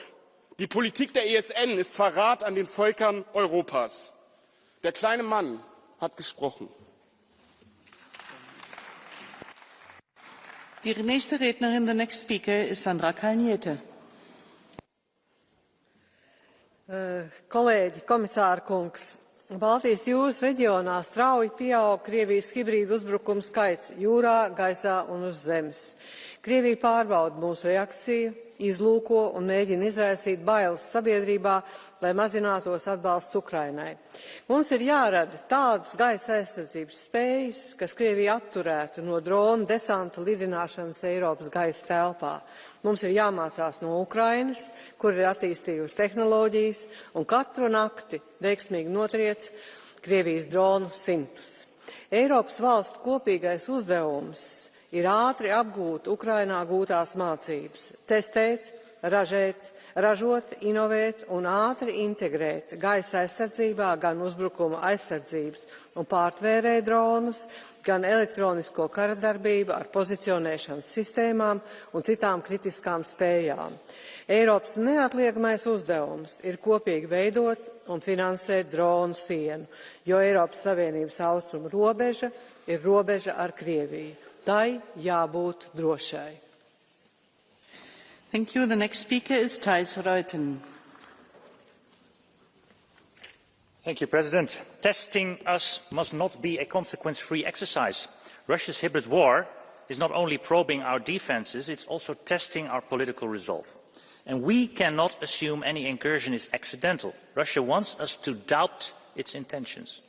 Hybrid war happens because of a deterrence gap. Capabilities mean little without the will to deliver consequences. Putin respects only strength, not diplomacy. And we need clear red lines, credible consequences and preventive measures. And yes, Council, It includes also action on full fossil fuel ban on the assets now. But there's more. Binding travel restrictions for so-called Russian diplomats. No free movement. Mandatory notification for all travel. Real interdiction of the Russian shadow fleet. Full synergy with Ukraine's defence industry. Integrating them into a strong and efficient European defence against drones.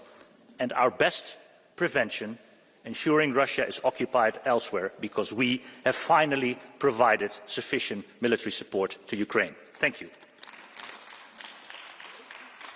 Thank you very much. The next speaker is Christopher Storm. Mange tak, fru formand. Vi ser det desværre hver eneste dag i Ukraine. Krig, der bliver kæmpet med droner, ødelægger elnettet og andet infrastruktur, rammer byer og civile. Men deres befolkning kæmper fortsat nu på 4 år en heroisk kamp for at skubbe Rusland ud af deres territorium. Nu ser vi også i Danmark og andre EU-lande, at droner flyver over vores huse og lufthavne. Selv vores militærbaser bliver overfløjet af disse droner. Det er vores nye og ubehagelige hverdag, og det kræver selvfølgelig, at vi handler og reagerer. For von der Leyen sagde i hendes indledning, at det her er hybrid krigsførsel, og vi skal tage det meget alvorligt. Det er jeg helt enig i, men jeg er absolut ikke tryg ved, at EU skal stå for at beskytte min familie og mit land. Det er jo netop det, vi har NATO til. NATO har erfaringen og know-how i, hvordan man skal beskytte Europa i situationer som det her. At få EU med von der Leyen i spidsen for vores forsvar er lidt ligesom at skifte Harry Maguire ind i Manchester United. Von der Leyen har en tendens til at løbe i vejen for alt. Hun elsker at takle sine medspillere og hele tiden obstruere muligheden for Europa til rent faktisk at samarbejde. Hver eneste gang hun har ordet, så oplever hun til mere splittelse i det her hus, i stedet for at forsøge at samle os. Vi er nødt til at stå sammen i Europa for at kunne stå stærkt imod Rusland. The time is over. The next speaker is Dan Barna.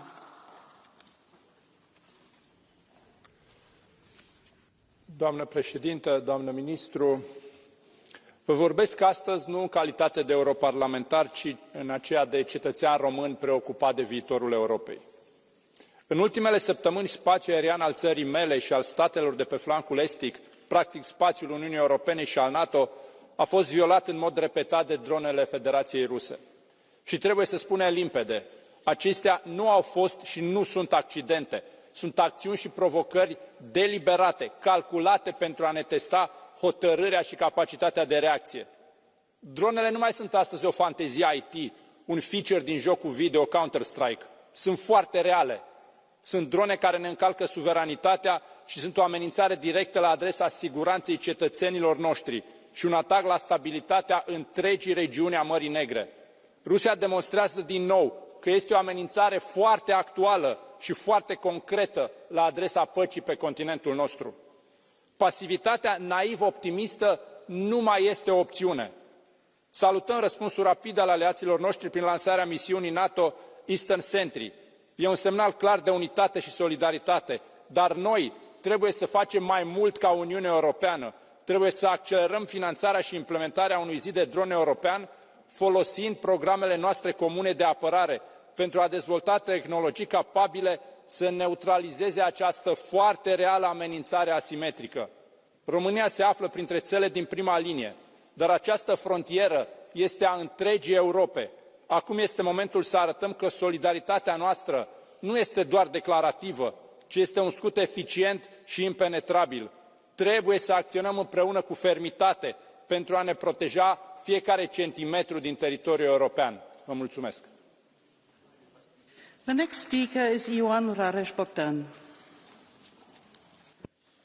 Excelențele voastre, președintele IPP a sintetizat cel mai bine somnul Uniunii Europene.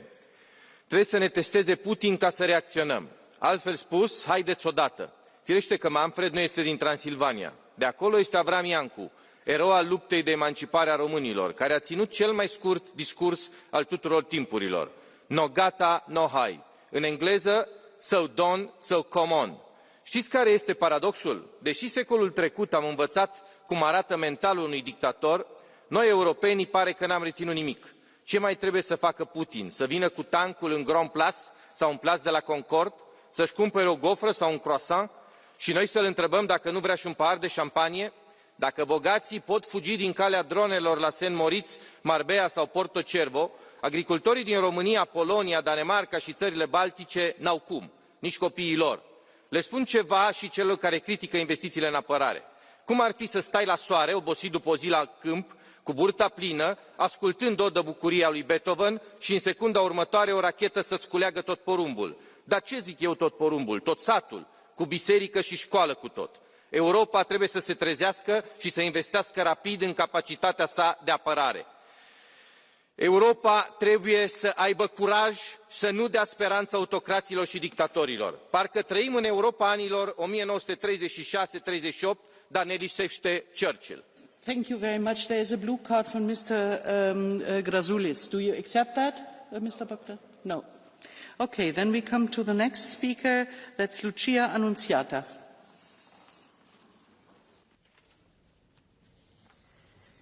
L'Europa al momento non è in guerra, ma il fatto che ci siano paesi europei minacciati e tensioni ci impone una discussione che non è più possibile evitare.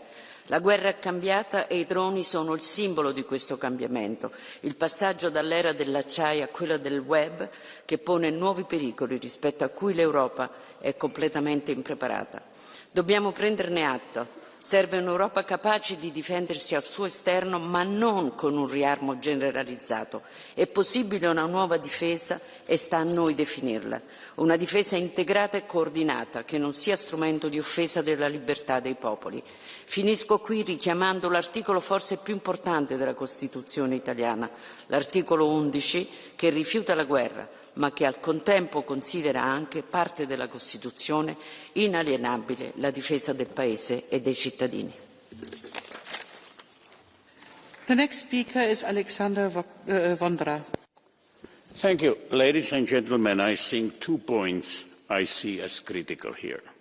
First, instead of just reacting, we must be proactive. Since 2014, we have always been one step behind. Too late to provide air defence, too late to allow Ukrainians to hit the targets inside Russia. Putin is not a peacemaker but conqueror and understands only one language, power.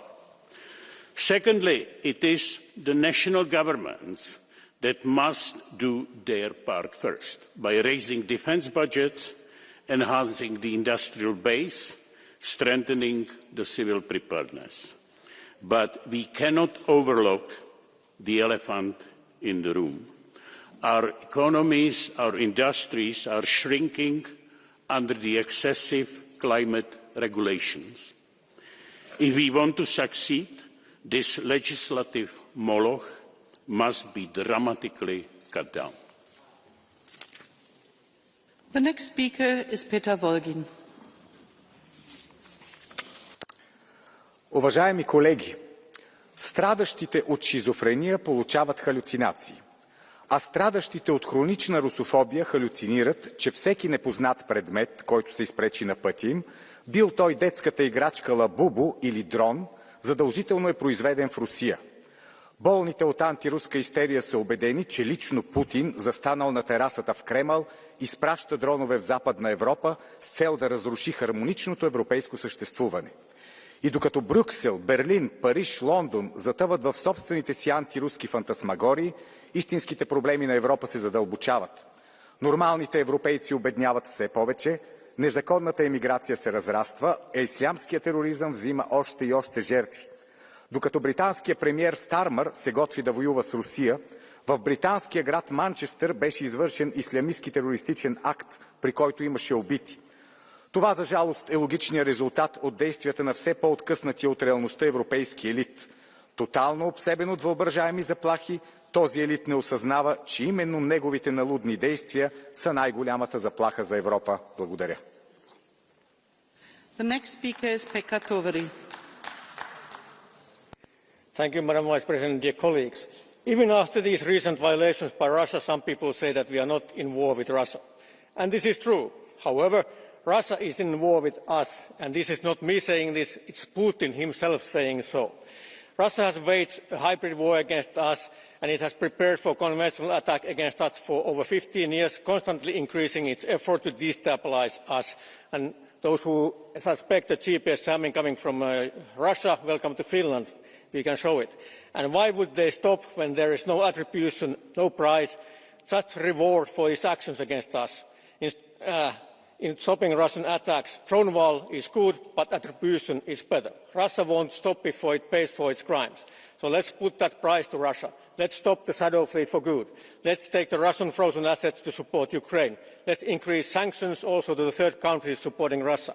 That is the only language that Russia understands and the only way to stop its attacks. Thank you.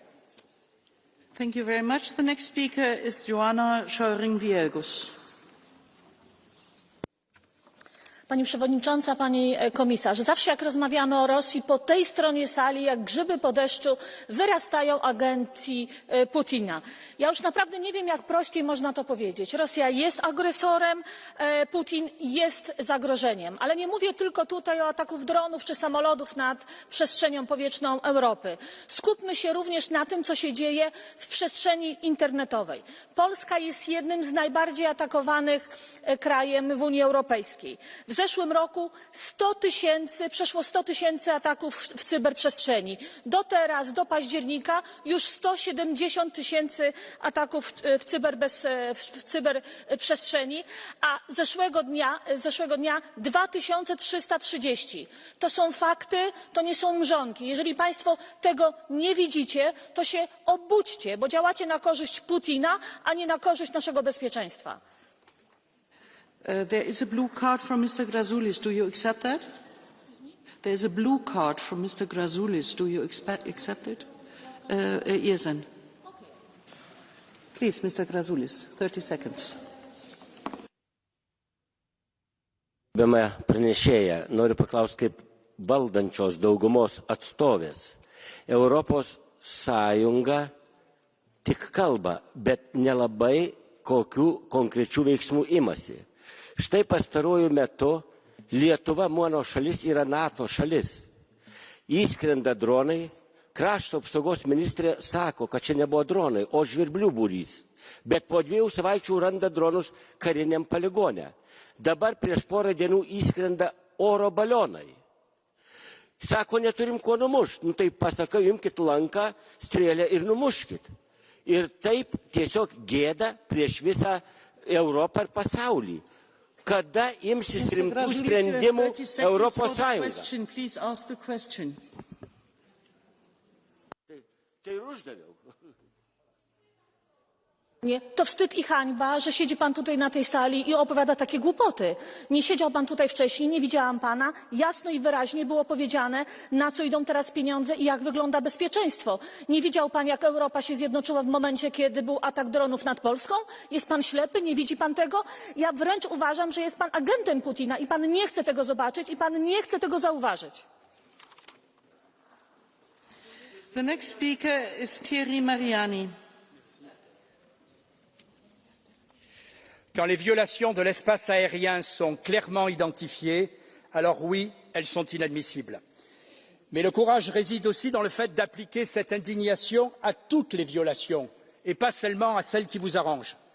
Entre juillet et décembre 2024, 900 violations de l'espace aérien et 45 violations de l'espace maritime ont été commises par la Turquie contre Chypre. Pour la Grèce, en 2025, déjà plus de 150 violations de l'espace aérien grec et plus de 1800 violations de l'espace maritime par des avions et des bateaux turcs. Et là, pas de débat, tout le monde trouve ça normal, tout le monde se tait. Alors oui, il faut défendre notre souveraineté, toute notre souveraineté, pas seulement celle qui justifierait une nouvelle guerre sainte face à la Russie, car cette guerre n'est pas la nôtre, et j'attends la même indignation quand la Turquie viole aussi l'espace aérien d'États européens. The next speaker is Christian Terhes. Thank you. Dear colleagues, Russia's incursions into EU and NATO airspace over Romania, Poland, Estonia and other countries are not accidents nor navigational errors. They are deliberate provocations designed to test our response time, radar coverage and political will. Each airspace violation is reconnaissance. Moscow studies our coordination and readiness without crossing a formal threshold of war. These calculated violations are part of a broader psychological and hybrid warfare campaign aimed at intimidating and shifting public opinion as well as normalizing aggression. Scrambling jets and issuing diplomatic protests or condemnations are necessary EU and NATO responses, but they are not sufficient. From a military standpoint, true deterrence demands visible readiness, joint patrols, and immediate and firm consequences for repeat violations. Any hesitation is perceived in Moscow not as an act of goodwill, but a weakness. A weakness always invites to more aggression. I call, therefore, that in the case of a future EU and NATO airspace violation, after an initial warning, the objects be shut down. Thank you. The next speaker is Juan Ignacio Zoido Alvarez. Gracias, presidenta. Señor comisario, en cuestión de semanas, las incursiones de drones rusos en el espacio aéreo europeo se han vuelto más frecuentes y más atrevidas. Ya no se lanzan solo desde suelo ruso, ahora despegan desde los cientos de buques fantasma que rodean nuestras costas. Los drones ya no llegan únicamente del este, ahora lo hacen desde todas las direcciones. Lo que comenzó en Polonia se expande hoy por toda Europa. Los aeropuertos de Copenhague y Múnich se han visto forzados al cierre, dejando a decenas de miles de pasajeros en tierra. Drones no identificados han sido localizados mientras sobrevolaban bases militares en Bruselas. Y yo me temo que solo es cuestión de tiempo que lleguen al sur de Europa. Putin pretende poner a prueba nuestro compromiso con la defensa colectiva y es plenamente consciente que de cada titubeo europeo es una victoria rusa. Por eso tenemos la obligación de reaccionar firme, de reaccionar unidos, porque nadie está suficientemente lejos, nadie está suficientemente a salvo. Muchas gracias. The next speaker is Eero Heinäluoma.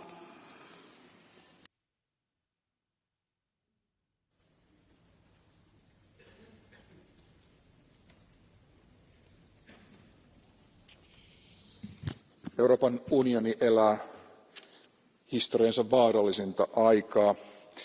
Sota on todellisuutta Euroopassa. Venäjän perusteeton hyökkäys Ukrainassa jatkuu 4. vuotta. Venäjän aggressiiviset toimet ulottuvat yhä enemmän koko Eurooppaan. Ilmatilaamme loukataan toistuvasti, lentoyhteyksiämme häiritään, droonit ovat todellisuutta erityisesti EUn itärajalla. Komissio ja komission puheenjohtaja Ursula von der Leyen ansaitsevat ison tunnustuksen nopeasta reagoinnista drooniuhkan lisääntymiseen. Droonimuuri todellakin tarvitaan ja suurimmat panostukset tulee tehdä siellä, missä riski on suurin, EUn itärajalla. Nyt tarvitsemme yhtenäisyyttä ja solidaarisuutta, ei sisäpoliittista nahinointia. Toimikaamme niin, että tulevat polvet ovat ylpeitä siitä, miten nykyiset päättäjät puolustivat EUn itsemääräämisoikeutta ja toimintakykyä, Ukrainan itsemääräämisoikeutta ja kansojen vapautta. The next speaker is Virginijus Sinkevicius.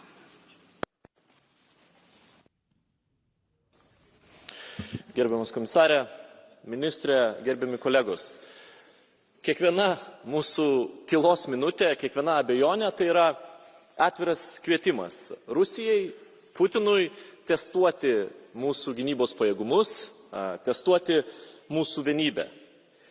Ir tai, kas vyksta, tie pažeidimai oro erdvės, įskridę dronai, galų gale naikintuvai virš Estijos, tai nėra vėjo gūsis. Tai yra sisteminis mūsų testavimas. Ir nustokime būti naivūs.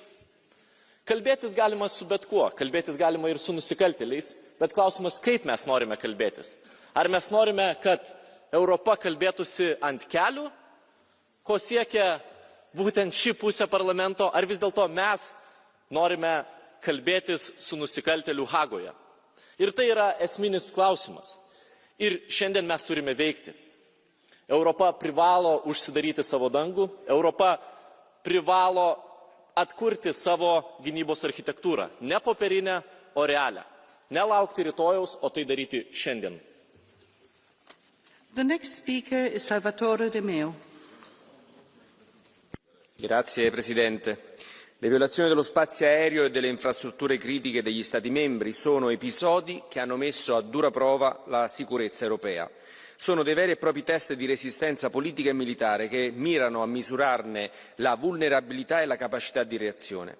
Ed è per questo che serve una risposta unita e determinata, rafforzare la sorveglianza congiunta, sviluppare rapidamente la rete paneuropea di difesa aerea e dronica, migliorare la condivisione di dati e i meccanismi di allerta. La sicurezza dei nostri cieli, delle nostre infrastrutture, dei nostri mari significa garantire la sicurezza dei nostri cittadini e delle nostre economie. Questo però non significa armare l'Europa, ma costruire una cultura comune della difesa che vada oltre la dimensione militare, che unisca la diplomazia, l'industria, l'innovazione, oppure, rendiamoci conto, resteremo vulnerabili e dipendenti. Una difesa comune che non sostituisca la NATO, ma ne rafforzi il pilastro europeo, rendendo l'Alleanza Atlantica più solida e credibile. Alcide De Gasperi, più di 70 anni fa, aveva compreso che la pace e la sicurezza dell'Europa passano da una difesa comune. Oggi spetta a noi dare finalmente concretezza a quella visione, trasformandola in realtà. Thank you very much. The next speaker is Per Clausen.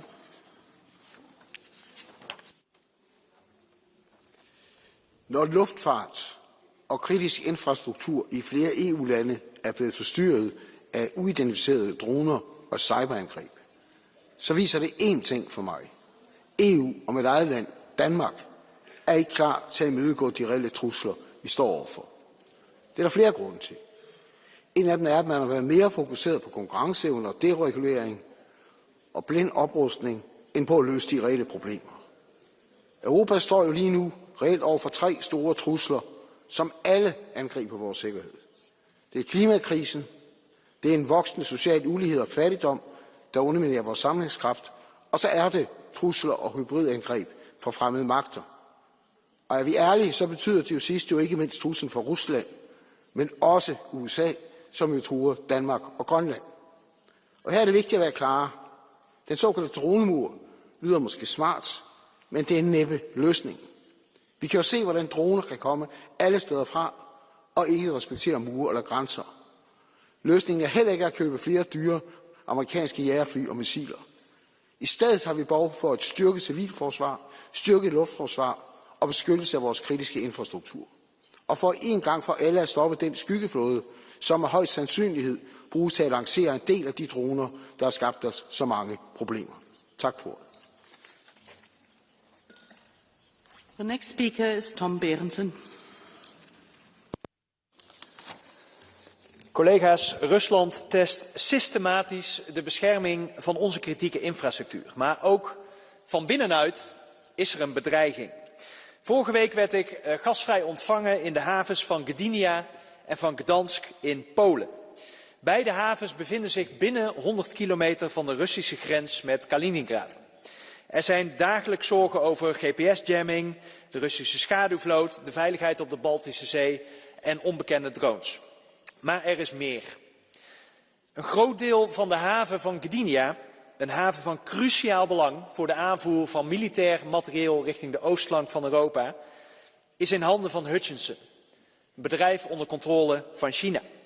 En deze haven staat niet op zichzelf, want de Chinese invloed is groot in tal van belangrijke Europese havens.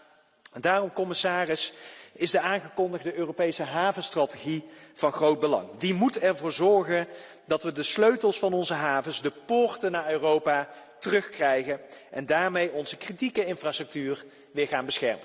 Dank u wel. The next speaker is Tonino Pizzula. Thank you, Madam Chair, Mr. Commissioner, Minister, colleagues. I strongly condemn recent Russian provocations that serve only to steer divisions and test our capabilities. I have full understanding for all our member states affected. I also believe that these innovative methods of provocations are a tool used in the same way as disinformation started through social media some 10 years ago.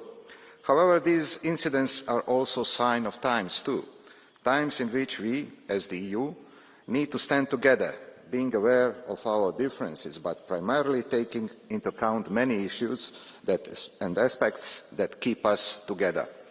Colleagues, we must not over-engage in these provocation games, but at the same time, we cannot stay idle and let them pull out their stunts. We have a commitment to our citizens to respond firmly and decisively. That's the only way Putin's regime can understand and respect our message. Thank you. The next speaker is Sebastian Tinkinen.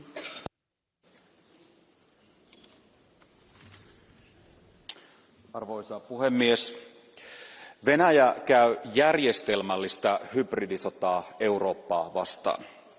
Informaatio-operaatioita, salamurhia, kyberiskuja, siirtolaisten välineellistämistä, kriittisen infrastruktuurin sabotaasia, elektronista sodankäyntiä ja GPS-häirintää. Tuoreet ilmatilaloukkaukset ovat jopa Venäjän mittapuulla poikkeuksellisen röyhkeitä. Venäläishävittäjien ilmatilaloukkaus Viroon oli syvyydeltään ja kestoltaan vakavin maan NATO-jäsenyyden aikana. Puolaan kohdistunut droonihyökkäys vaati sotilaallista väliintuloa. Droonihavainnot huolestuttavat myös muissa maissa. Kun Venäjä testaa rajojamme, ei ole varaa epäröintiin. Venäjä on hyökkäyssotaa käyvä terroristivaltio, joka uskoo vain voimaa. Euroopan maiden tulee puolustaa rajojaan päättäväisesti. Vihollisen droonit ja hävittäjät on tarvittaessa ammuttava alas. Emmekä saa unohtaa, paras tae rauhalle Euroopassa on Ukrainan voitto. Kiitos. The next speaker is Petras Austrevicius. Madam Chair, Commissioner, Minister, colleagues. Europe cannot allow itself to become a testing ground for Russian hybrid attacks, drones and provocations that undermine our security and economy and spread fear and terror among our population. We must not surrender our democratic space to those who encroach upon it. We must act decisively and in unity. Let's recognize we are lagging far behind in developing reliable defenses against drones. We must make the most of Ukraine's experience and establish an anti-drone system through joint coordinated action now. We should not concern ourselves with questions about those drones are disrupting European airspace and endangering aviation. If these drones are not ours, we must treat them as hostile and immediately destroy. In order to effectively integrate drones and anti-drone technology into European security and defence, I call on European institutions to establish a regulatory framework that defines safety standards for civil aviation and critical infrastructure in the context of these new technologies. Thank you. The next speaker is Marta Cishwo. Thank you. Pani Przewodnicząca, Panie Komisarzu. Rosyjskie drony naruszają niebo Unii Europejskiej, Polski, także mojej Lubelszczyzny. To nie incydenty, to atak. Testują nasze systemy i jedność, a Europa nie może być celem ćwiczeń Kremla. Musimy działać razem natychmiast. Potrzebujemy europejskiej tarczy antydronowej, magazynów, efektywnej logistyki, inwestycji dual use, wspólnego dowodzenia i realnej obrony obywateli. Artykuł 42 musi wreszcie działać w praktyce, nie tylko na papierze. Zmarnowaliśmy już zbyt wiele czasu. Nie możemy czekać, aż kolejne drony spadną na nasze domy, szkoły czy szpitale. Rosyjski imperializm trzeba zatrzymać tu i teraz, natychmiast, z odwagą. Dlatego należy wykorzystać rosyjskie zamrożone aktywa. Dlatego należy wzmocnić europejski przemysł obronny, także poprzez zniesienie ETS-ów na produkcję stali, chemii przemysłowej. W imię bezpieczeństwa 500 milionów obywateli Unii Europejskiej. Dość czekania, trzeba działać. Panie komisarzu, o to proszę. The next speaker is Juan Fernando López Aguilar.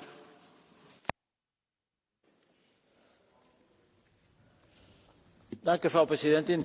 Llevamos horas debatiendo una amenaza real, creciente y reiterada, violación de nuestro espacio aéreo por drones rusos, en una guerra híbrida de Putin contra la Unión Europea y todo lo que la Unión representa.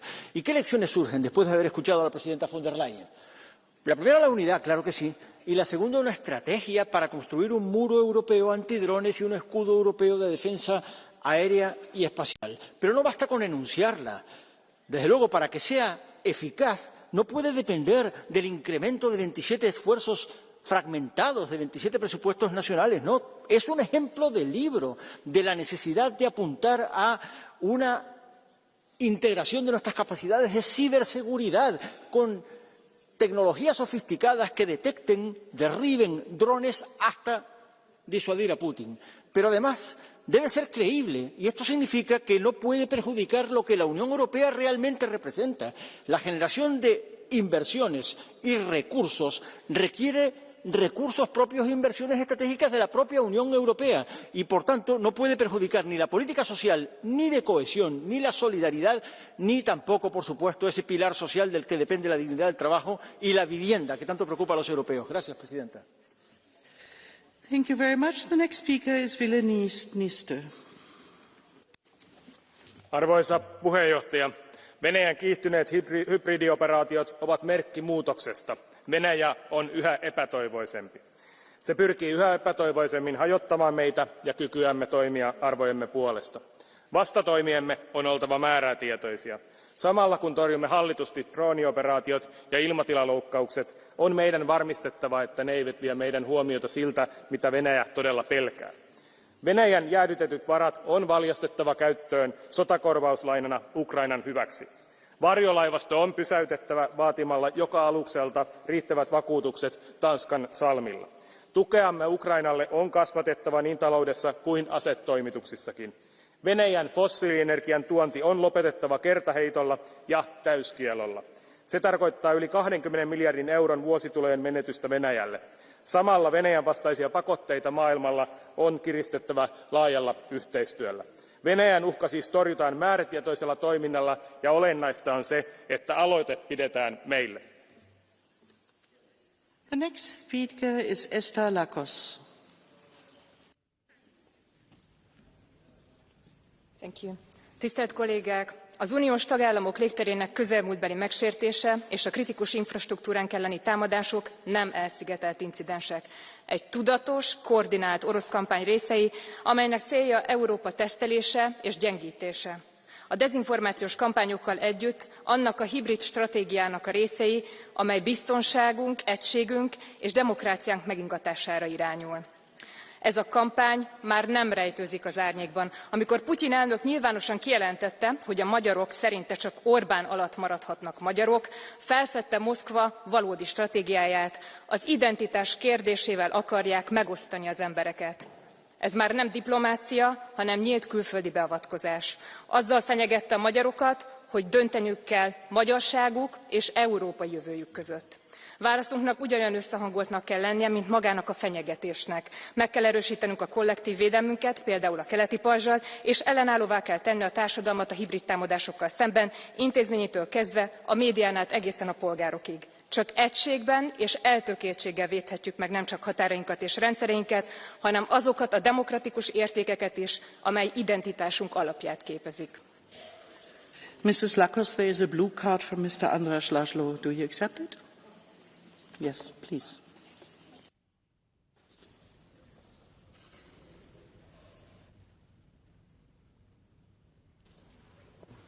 Képviselő asszony, a jobboldali és a baloldali sajtó is már megint arról cikkezik, hogy újból kiszivárogtak Tisza támogatók adatai. Szeretném megkérdezni, meg tudja erősíteni, hogy tényleg Tiszás támogatók adatai szivárogtak ki, másrészt pedig, hogy mégis kikkel fejlesztik a szoftvereiket, adatbázisaikat, és hol tárolják magyar állampolgároknak az adatait. Köszönöm.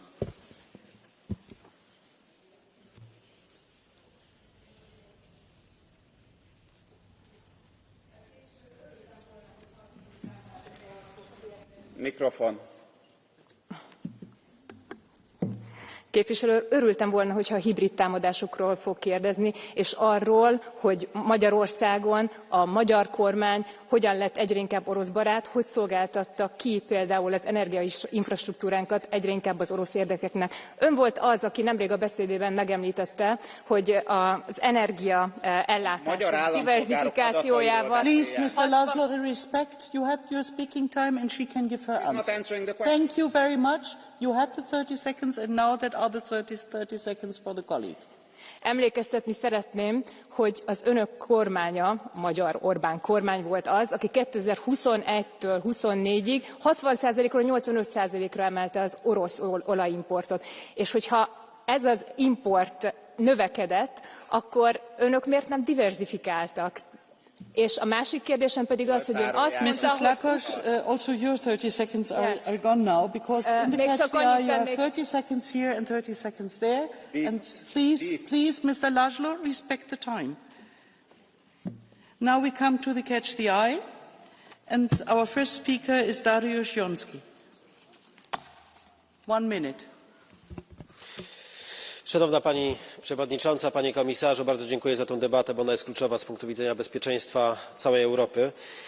Bo Rosja już nie tylko grozi, ale Rosja również atakuje dronami, cyberatakami i prowokacjami na nasze granice. I to nie są jednostkowe przypadki. To takie systemowe testowanie naszej odporności Europy i próba sprawdzenia, czy się cofniemy, czy będziemy razem. Dzisiaj Europa stoi przed wyborem: strach albo siła. My wybieramy siłę, wybieramy jedność i wybieramy obronę. Bo jeśli nie obronimy wschodniej granicy, to nie obronimy żadnej. Rosja prowokuje, a Europa musi odpowiedzieć twardo, razem i skutecznie. I dlatego też jako delegacja EPP proponujemy konkretne rozwiązania, a nie deklaracje. Realny wspólny system obrony przed dronami, ochronę portów, lotnisk, infrastruktury energetycznej, ale również Tarcza Wschód, która jest prawdziwa linia obrony Unii Europejskiej. Bardzo dziękuję. The next speaker under Catch the Eye is Vytenis Povilas Andriukaitis. Thank you so much. Dear Commissioner, we condemned in the strongest terms Putin's aggressions against Ukraine and military and hybrid provocations against the EU and its member states. The European Commission proposed, first, the protection of sovereignty and critical infrastructure of the European Union and its member states. Second, creation of multi-layered anti-drone and air defense system. Third, coordination with NATO. And fourth, boost investment in security and defense union in a coordinated manner. I welcome those proposals. It's really a very strong statement. But the report based on research carried out for the European Parliament Research Services shows that the cost of non-EU in defence spending estimated to range from 18 to 57 billion euro per year. And I ask you, Mr. Commissioner, to encourage member states to understand that we need to spend every euro and to act in coordinated manner. Don't allow member states to act separately, because the cost will be very high, much higher. We need strongest and united response. Thank you, Commissioner. The next speaker is Arkadiusz Mularczyk.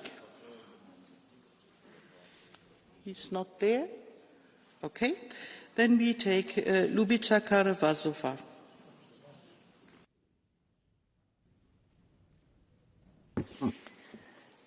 In Slovak, thank you. Je evidentné, že Rusko chce narušiť bezpečnú leteckú dopravu v Európe, ale nielen to, chce narušiť aj životy miliónov Európanov. Podľa Medvedeva krátkozrakí Európania pocítili dopady vojny na vlastnej koži. Čo si to dovoľuje voči našim občanom? To vám nevadí, extrémisti, populisti? Bojíte sa Putina? Toto všetko sa navyše deje v čase, kedy sa ideme odstrihnúť ako Európska únia od ruského plynu a dodávok, pretože Rusko nie je spoľahlivý partner, nie je ani spoľahlivý dodávateľ, naopak, je to agresor. Tak aký ďalší dôkaz potrebujeme? Je nepochopiteľné, že niektorí lídri, ale aj niektorí poslanci tohto parlamentu to stále nevidia a odmietajú pochopiť. Naša bezpečnosť a energetická bezpečnosť idú ruka v ruke. To je ako keby vám sused pošliapaval kvety v záhrade, ale vy od neho budete naďalej kupovať to drevo na kúrenie. A to napriek tomu, že všetci susedia vám to drevo vedia predať. Pre niektorých je svet bez Ruska nepredstaviteľný. Ale ja verím v Európsku úniu a viem, že to zvládneme. Ďakujem. The next speaker is Jaume Asensio Tra. Presidenta, llevamos 4 horas hablando de cómo proteger el territorio europeo sobre las posibles amenazas de Rusia, pero ni un solo minuto sobre los ataques reales que se están produciendo sobre el territorio europeo contra ciudadanos europeos. Esta misma madrugada, un barco europeo de la flotilla de la Libertad que llevaba ayuda humanitaria ha sido atacada. Y eso, en derecho internacional, es territorio europeo. Con Rusia, los cielos blindados. Con Israel, cerramos los ojos y seguimos mandando armas que utilizan contra nuestros ciudadanos. Esto es un doble rasero. Y aquí ni una palabra de condena, ni tan siquiera se puede debatir sobre ello. Si hablamos de las amenazas que sufren los ciudadanos europeos en territorio europeo, hablemos de todas las amenazas, porque esta amenaza es real, ha sucedido esta madrugada y los tripulantes han sido secuestrados y seguramente serán torturados como pasó la semana pasada. Por favor, hablemos también de eso. The next speaker is Liudas Masilis. Thank you, President, Commissioner, colleagues. The recent violations of Europe's airspace and critical infrastructure are not accidents, and they are not mere provocations. They are deliberate acts of hostility. Russia is not intended to declare officially the war. The war simply is going on. We should try to avoid the fatal mistakes of the past. Today, history stands at our doorstep once again. War is raging on our continent, and the integrity of borders is no longer an abstract principle. Europe's response must be immediate, coordinated, and unmistakable. Our skies, our territory, and our seas are not negotiable. Every act of aggression must be met with firm political, economic, and, if necessary, military consequences. Thank you. The next speaker is Michal Dżerba. Panie komisarzu, sytuacja jest bardzo poważna i wiele wskazuje na to, że to wtargnięcie rosyjskich systemów bezzałogowych to dopiero początek scenariusza eskalacyjnego z dronami w roli głównej.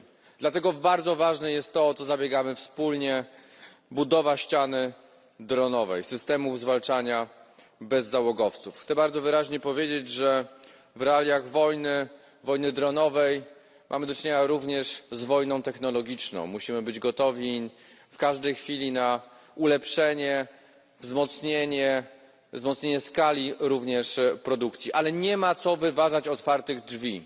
Panie komisarzu, spójrzmy na Ukrainę, spójrzmy, jak budują systemy bojowych dronów przechwytujących. Mamy z kim współpracować, warto skorzystać z tych szans. Warto również połączyć to ze środkami finansowymi SAFE, z Defense Omnibus, ale również z tą jednością, którą zademonstrowaliście Państwo również w solidarności z moim krajem, Polską. Dziękuję bardzo. The next speaker is Jean-Marc Jamin.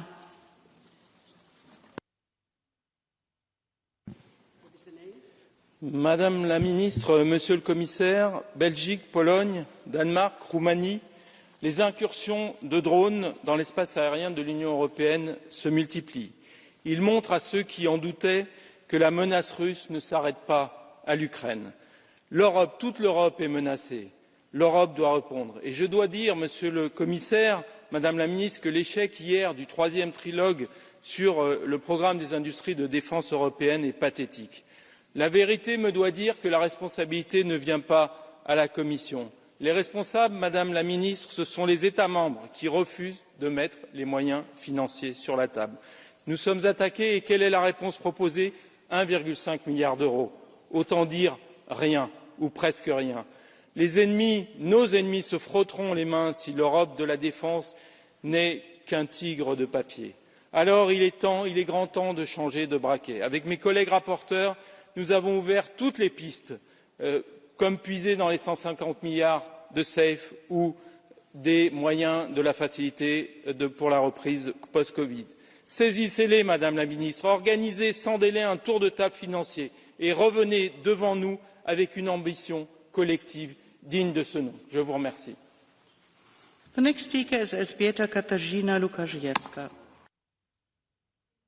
Pani Przewodnicząca, tym, co bardzo niepokoi, jest świadomość, jak wielu w Europie mamy pożytecznych idiotów Putina, którzy pomagają siać dezinformację i fake news. I przerażające jest, że są politycy, także na tej sali, którzy cały czas uważają, że z Putinem można negocjować. Szanowni Państwo, Putin rozumie tylko język siły, o czym wielokrotnie na tej sali mówiliśmy. Naruszenie przez rosyjskie drony przestrzeni powietrznej Polski, Estonii i innych krajów to nie są przypadki. To rosyjska prowokacja i test naszej europejskiej reakcji i solidarności. Putin testuje Europę, jak daleko może się posunąć. Dlatego nasza reakcja musi być zdecydowana. Potrzebujemy działań, a nie oświadczeń. Potrzebujemy inwestycji w tarcze obronne, systemy antyradarowe, a przede wszystkim wzmacniania europejskiego przemysłu obronnego, zdjęcia z niego kajdanów, ograniczeń i przepisów, które niestety nie przystoją do dzisiejszych wyzwań, zagrożeń i oczekiwań. Dziękuję bardzo. Als nächster Redner Helmut Brandstätter. Danke, Frau Präsidentin, Herr Kommissar. Wir haben heute in dieser Diskussion erlebt, nicht nur, dass Putin uns mit hybriden Krieg bedroht, sondern auch, dass hier Freundschaft hat und Marionetten sitzen hat. Und zumindest zwei Parteien in diesem Haus, die österreichische FPÖ und die italienische Lega, haben einen Vertrag mit der Partei Putins. Und da steht unter anderem drinnen, die Jugend soll gemeinsam zur Stärkung der Freundschaft der jungen Generation im Geist von Patriotismus erzogen werden. Das heißt, der Putin, der seine Jugend in den Krieg zum Morden schickt und der die Ukrainerinnen und Ukrainer ermorden lässt, der soll gemeinsam mit FPÖ und der Lega die Jugend erziehen. Das muss man sich einmal vorstellen. Und das sind die Leute, die hier in dem Parlament sitzen. Und wir wissen auch, Orban hat sich ausgeliefert. Es ist heute sehr viel von Einheit die Rede gewesen. Die sogenannten Patrioten sind Verräter. Wir in Europa müssen zusammenhalten, weil es gibt diese Bedrohung durch Putin. Wir wissen es jetzt auch, aber die Bedrohung ist nicht nur von außen, sondern sie ist auch von den Verrätern von innen. Dankeschön. Als nächster Redner, the next speaker is Matej Tonin. It's not there? Yes, I'm here. Ah, okay. In today's debate, we are seeing how Russia is mocking and deliberately provoking the EU. Putin is doing so because we are a democracy and because he knows our rules of engagement. Russia knows that NATO aircraft carrying out air policing can only shut down Russian airplanes if NATO aircraft are attacked. So the Russians are exploiting our rules of engagement so that they can use their propaganda machine to portray Europe as ineffective and slow. If they want to attack the EU, then they have made a strategic mistake. They have wasted the element of surprise. When the moment of truth comes, Europe will be better prepared for the Russian threats. The next speaker is Kostas Mavridis. Thank you, President. Here is a sample of wording from Madame von der Leyen's initial statement regarding the recent Russian drone incursion against our eastern borders. Quote, hybrid warfare, deliberate campaign against Europe. We want to respond with unity, with drone war and other actions. Unquote. We fully agree, united with actions to defend EU. However, hundreds and hundreds of air, naval and terrain violations are happening by Turkey against our borders in the eastern Mediterranean. Right now, 2 Turkish armed drones are violating the Cyprus FIR. not to mention the continuing occupation of EU territory in Cyprus. The Commission is supposed to be the guardian of EU treaties and values and not to divide us by silence, double standards or hypocrisies. The next speaker is Christoph Breja. Dziękuję. Wysoki Parlamencie, to co dziś widzimy to jest najlepszy przykład teorii Jeana Pierre Faya, który jako filozof francuski skonstruował teorię podkowy. Skrajna prawica, skrajna lewica dziś stoi po stronie Putina i historia się powtarza, bo wy stoicie dziś po stronie Putina, tak jak skrajności stały po stronie Lenina i Stalina w latach 20., 30., 40. Wtedy to skrajni ideolodzy, skrajni lewicowcy, intelektualiści bronili polityki Imperium Rosyjskiego.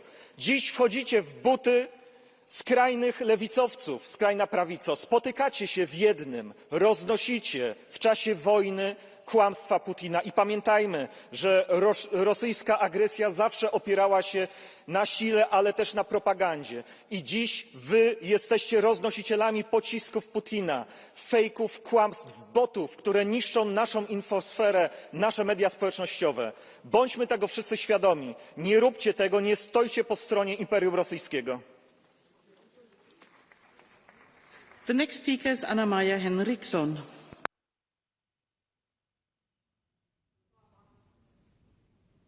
Fru talman! Det är alldeles klart att de kränkningar som Ryssland utsätter oss för i luften, på havet, på nätet är totalt oacceptabla. Och därför behöver medlemsländerna agera, därför behöver man verka tillsammans och EU måste också agera. Och därför är det också dags nu att ta i bruk de frysta ryska medlen för att stödja Ukraina. Ukrainas kamp varje dag är också vår kamp för frihet, för demokrati, för att människorna i Europa ska ha en framtid. Och av den här orsaken så önskar jag att kommissionen snabbt ska komma till beslut när det gäller en modell för att kunna använda de frysta ryska medlen. Sen behöver vi en drönarmur. Finlands 1340 kilometer långa gräns mot Ryssland är en del av Europas yttre och EUs yttre gräns. Vi behöver stärka hela vår östgräns och därmed också stärka hela Europa. The last speaker under Catch the Eye is Sean Kelly. How the narrative changes. A few months ago we were all dancing to the tune of Donald Trump as he touted his peace initiative in Ukraine. Of course, Russia had no interest whatsoever in peace, as we have learned since, and also, of course, talking about peace in the middle of a war is like a football team talking about celebrations in the middle of a match.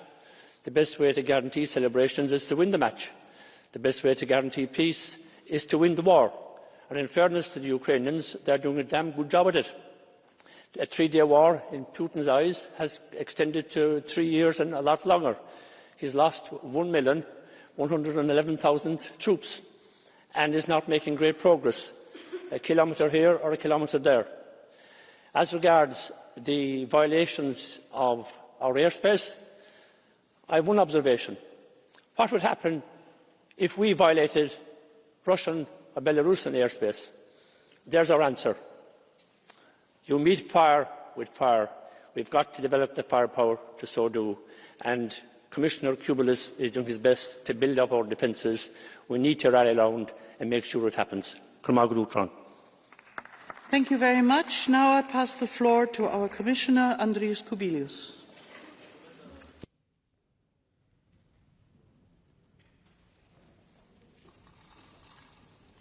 Madam Chair, Minister, dear colleagues, really it was a great debate, great important debate, because issues which we are discussing are really very crucial. Quite many of speakers were repeating very well-known truths. We are not at war, but not at peace either. What we need to recognise is that perhaps it will continue for years to come, with provocations, disruptions, and sabotage acts. So we are really under attack. And we need to be ready for that, to defend and to deter in a united response, as this discussion is called. What we need to do is clear.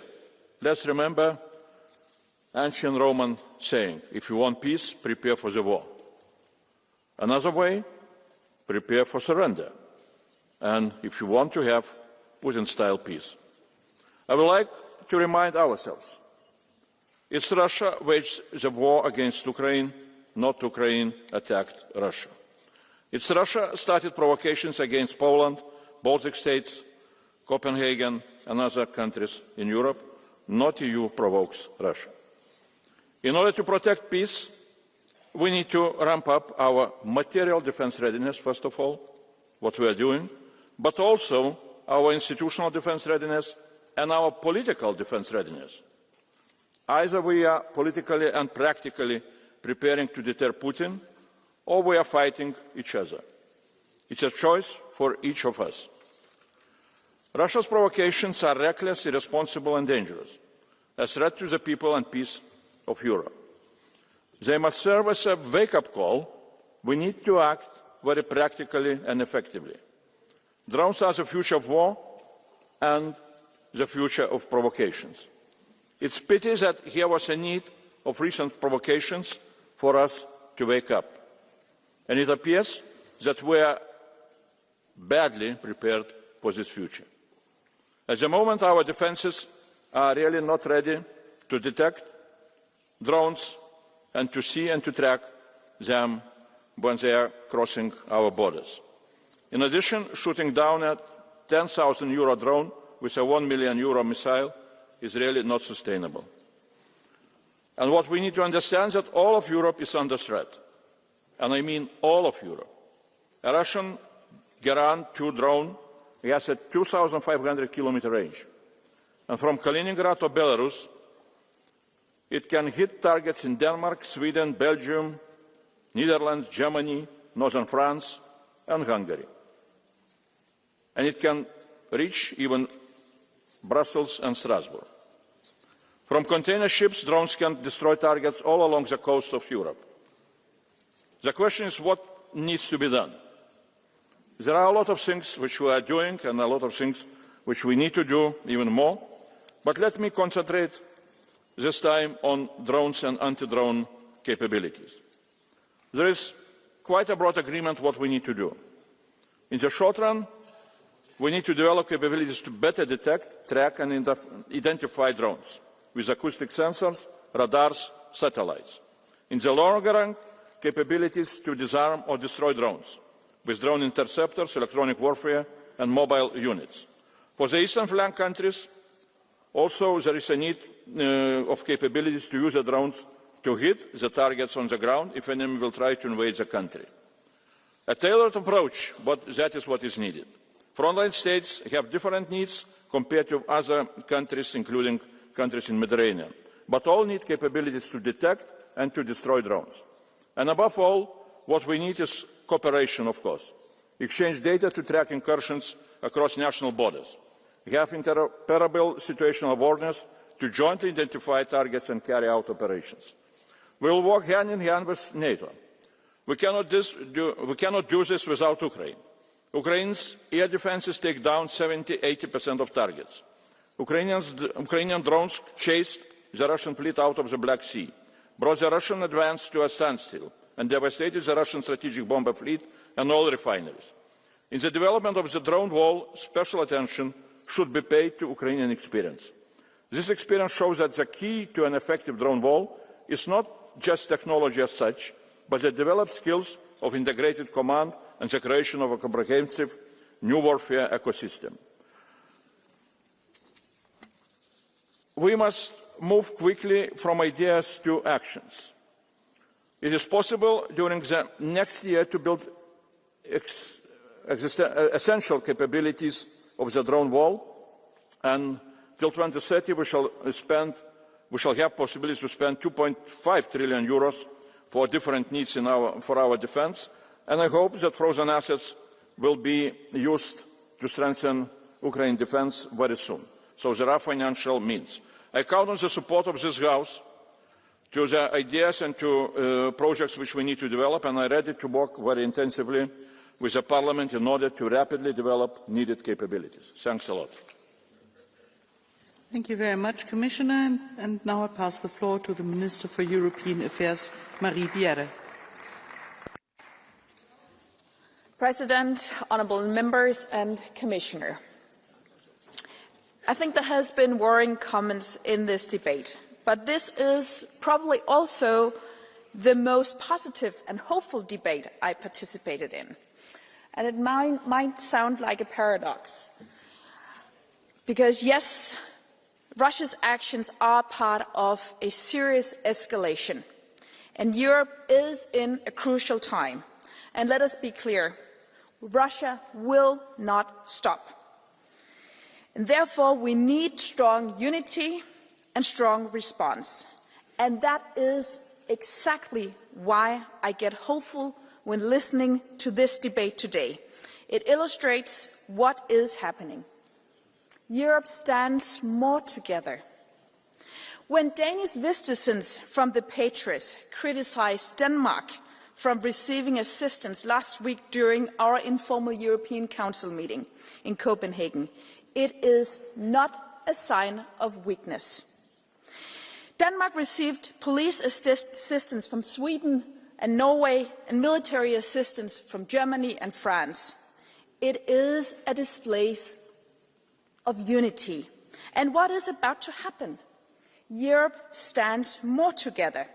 We need to show solidarity and action, as several of you said. That is what we do. And I agree with the comments from several of you, not all. But the debate shows broad political support for a stronger Europe and a stronger response. Mr. Halicki from EPP was advocating for a stronger defence industry in Europe. Madame Garcia Perez from S&D said that Ukraine needs to win. Madame Ayer from Renew said that we must be powerful if we want to be free. And Madame Reinke from the Greens said that we need European strength. And I think all these comments and many more show that the EU is getting better prepared, that we stand more united, but we must continue the course.